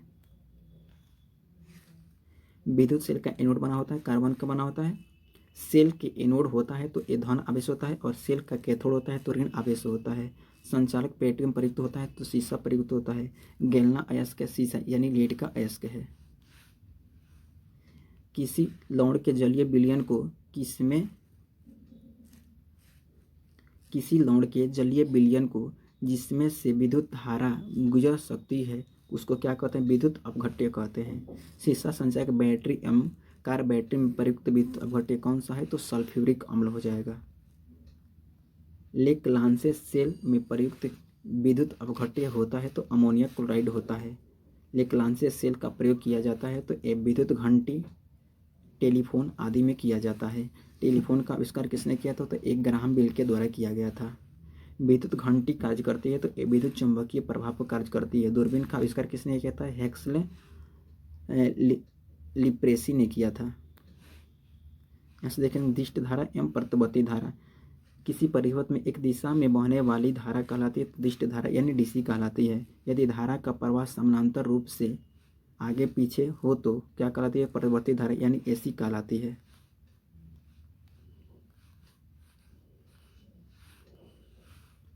भारत में उत्पादित प्रत्यावर्ती धारा विद्युत धारा की आवृत्ति कितनी होती है? तो 50 हर्ट्ज होती है। डायोड में धारा बहती है तो एक दिशा में बहती है। ट्रांसफार्मर कार्य करता है तो ये विद्युत चुंबकीय प्रेरण के सिद्धांत पर कार्य करता है। ट्रांसफार्मर का आविष्कार माइकल फैराडे ने किया था। ट्रांसफार्मर का क्रोड बना होता है तो नर्म लोहे का बना होता है। ट्रांसफार्मर की दक्षता व्यक्त की जाती है तो ये किलोवाट में व्यक्त की जाती है। ट्रांसफार्मर पर तो होता है एसी प्रत्यावर्ती धारा परिपथ में किया जाता है। ट्रांसफार्मर का कार्य होता है उच्च यानी एसी वोल्टेज को निम्न एसी वोल्टेज में परिवर्तित करना और एसी वोल्टेज एवं उच्च वोल्टेज में बदलना। प्रत्यावर्ती धारा एसी दिष्ट धारा में परिवर्तित कौन करता है? तो रेक्टिफायर करता है। ट्रांसफार्मर प्रयोग होता है डीसी को एसी में बदलने के लिए। टेलीफोन लाइन में प्रवाहित ऊर्जा होती है तो विद्युत ऊर्जा होती है। टेलीफोन के आविष्कारक थे तो ग्राहम बेल थे।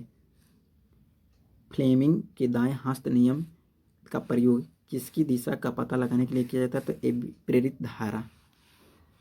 चालक अचालक और अर्धचालक जिन पदार्थों से होकर विद्युत आवेश सरलता से प्रवाहित होती है उसे क्या कहते हैं? चालक कहते हैं। सबसे अधिक चालकता वाला तत्व कौन सा? चांदी हो जाता है। जिन पदार्थों से होकर विद्युत आवेश का प्रवाह नहीं हो सकता है क्या कहलाता है? अचालक कहलाता है। विद्युत चालकता की यूनिट क्या होती है? तो महो होती है। पदार्थ जिसकी चालकता चालक एवं अचालक के बीच होती है क्या कहलाती है? तो अर्धचालक कहलाती है। प्रमुख अर्धचालक हैं तो सिलिकॉन, जर्मेनियम। सोलर सेल में प्रयोग किया जाता है, सिलिकॉन का प्रयोग किया जाता है। प्रकाश वोल्टीय सेल होते हैं तो सौर सेल होते हैं। अर्धचालक पदार्थ में अशुद्धियाँ मिलाने पर उसकी विद्युत चालकता बढ़ जाती है। ताप बढ़ने पर अर्धचालक की चालकता बढ़ जाती है। गर्म करने पर अर्धचालक की प्रतिरोध घट जाती है। ट्रांजिस्टर बनाने में प्रयोग किया जाता है अर्धचालक का प्रयोग किया जाता है। ट्रांजिस्टर बनाने में सर्वाधिक प्रयुक्त होने वाला अर्धचालक कौन है? सिलिकॉन और क्या है? जर्मेनियम है।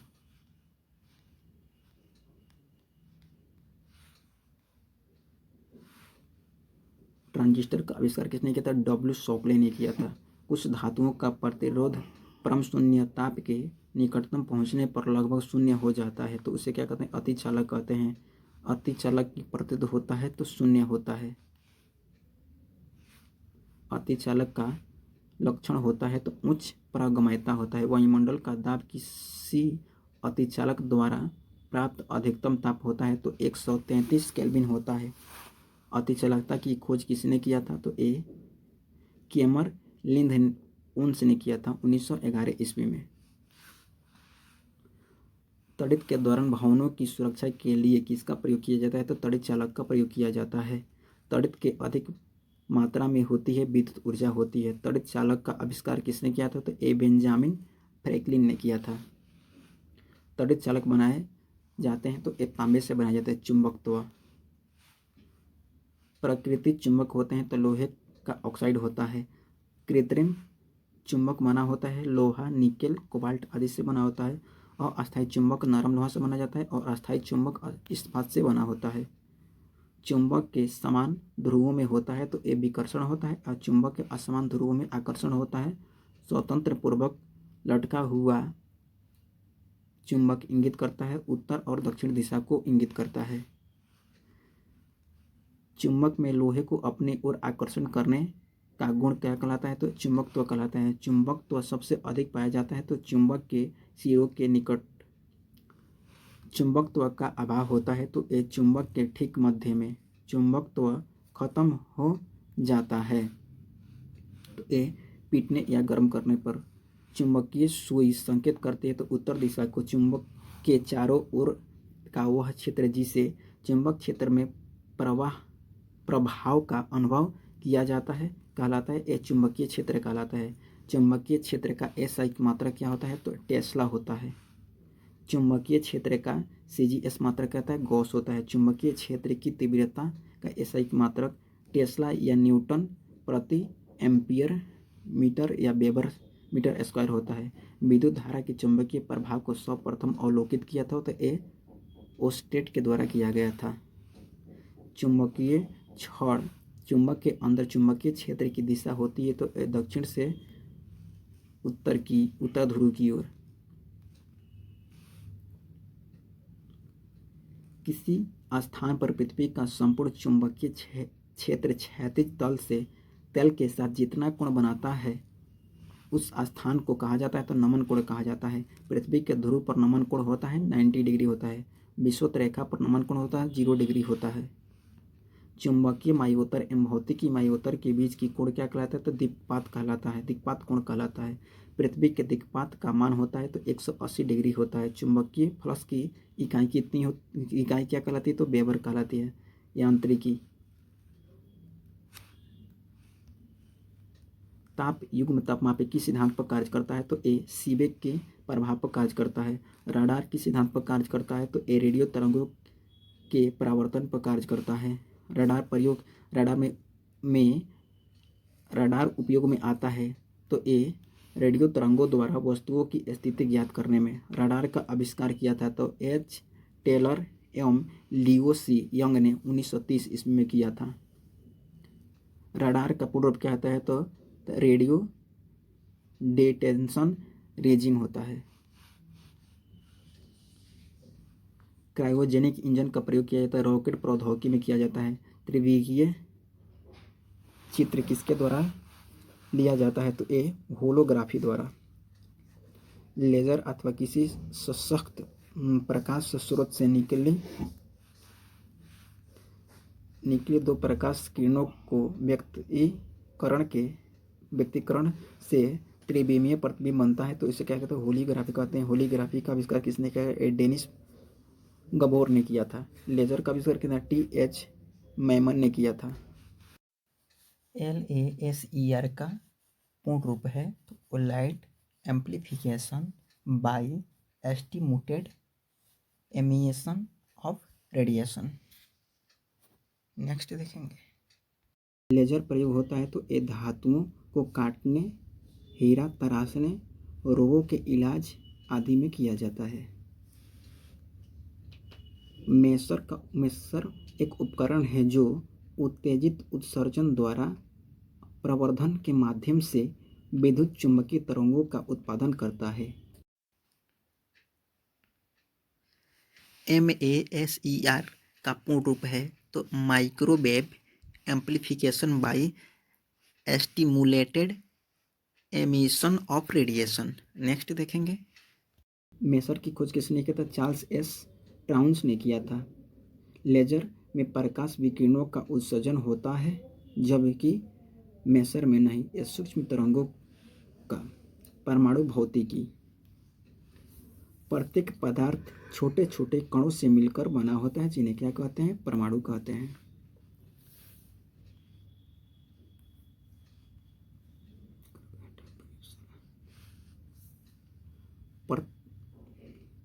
प्रत्येक पदार्थ छोटे छोटे कणों से मिलकर बने होते हैं जिन्हें क्या कहते हैं, परमाणु कहते हैं।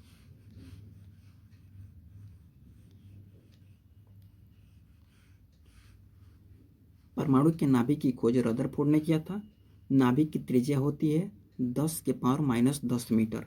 परमाणु की त्रिज्या होती है तो 10⁻10 मीटर। परमाणु के 3 भौतिक कण हैं, इलेक्ट्रॉन, प्रोटॉन और न्यूट्रॉन।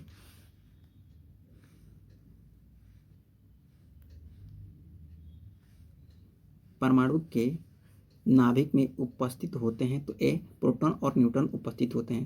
प्रोटॉन एवं न्यूट्रॉनों की कुल संख्या का प्रयोग क्या कहलाता है, तो द्रव्यमान संख्या कहलाता है। नाभिक में उपस्थित प्रोटॉन की संख्या बराबर होता है तो परमाणु संख्या के। प्रोटॉन का नामकरण किया था तो रदरफोर्ड ने किया था। प्रोटॉन की खोज गोल्डस्टीन ने 1886 ईस्वी में किया था। इलेक्ट्रॉन की खोज जे थॉमसन ने किया था 1897 ईस्वी में। और न्यूट्रॉन की खोज जेम्स चैडविक ने किया था 1932 ईस्वी में। प्रोटॉन है क्या है, एक धन आवेशित कण है, और इलेक्ट्रॉन क्या है, ऋण आवेशित कण है। और न्यूट्रॉन क्या है, तो ए आवेशहीन कण है। प्रोटॉन का भार इलेक्ट्रॉन के भार का होता है तो ए 1840 गुना होता है। और पॉजिट्रॉन क्या है, एक धन आवेशित कण है। पॉजिट्रॉन की खोज एंडरसन ने किया था 1932 ईस्वी में। न्यूट्रॉनो द्रव्यमान व आवेश रहित कण है। न्यूट्रॉनो की खोज पाउली ने 1930 ईस्वी में किया था। फोटॉन होते हैं ऊर्जा के बंडल। परमाणु विद्युत होता है तो उदासीन होता है। रेडियो सक्रिय तत्व जो स्व विघटित होकर विकिरण उत्सर्जित करते हैं कहलाते हैं रेडियो सक्रिय तत्व कहलाते हैं।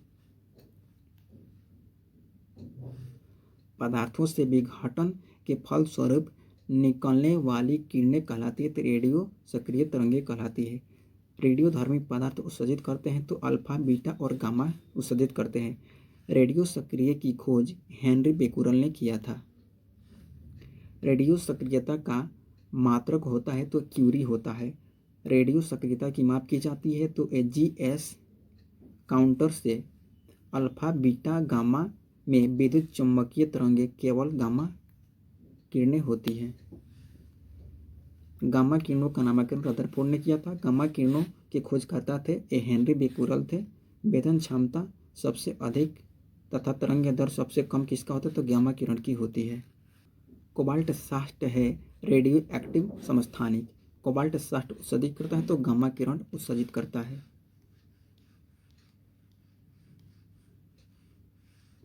कोबाल्ट 60 से उत्सर्जित गामा किरणों का प्रयोग किया जाता है तो कैंसर के इलाज में किया जाता है। आयोडीन 131 समस्थानिक का प्रयोग होता है तो ये थायराइड ग्रंथि के कैंसर के इलाज में। रेडियम की खोज किसने किया था तो ये रॉबर्ट पियरे और मैडम क्यूरी ने किया था। जीव के अवशोषण की आयु का पता लगाया जाता है। जीव के तो किसका अवशेषों सॉरी दोस्तों जीव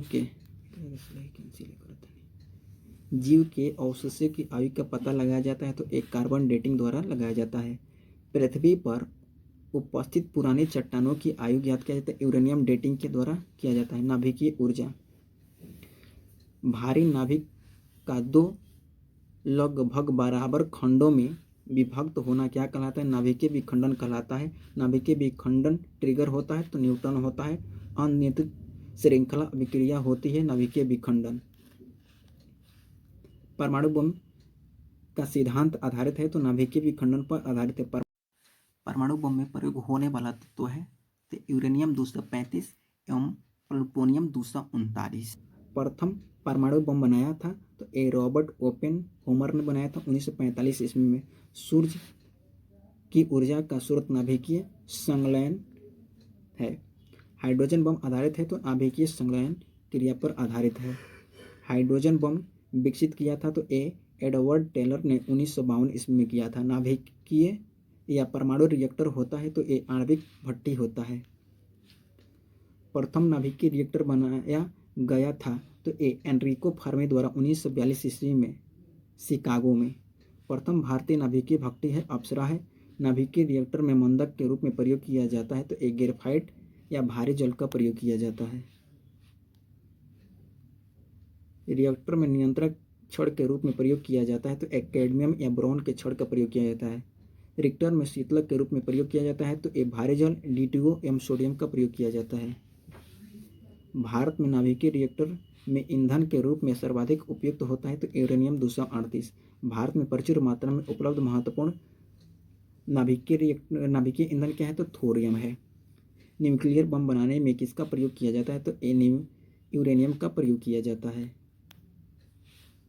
भारत का प्रथम परमाणु संयंत्र कौन सा है तो तारापुर है।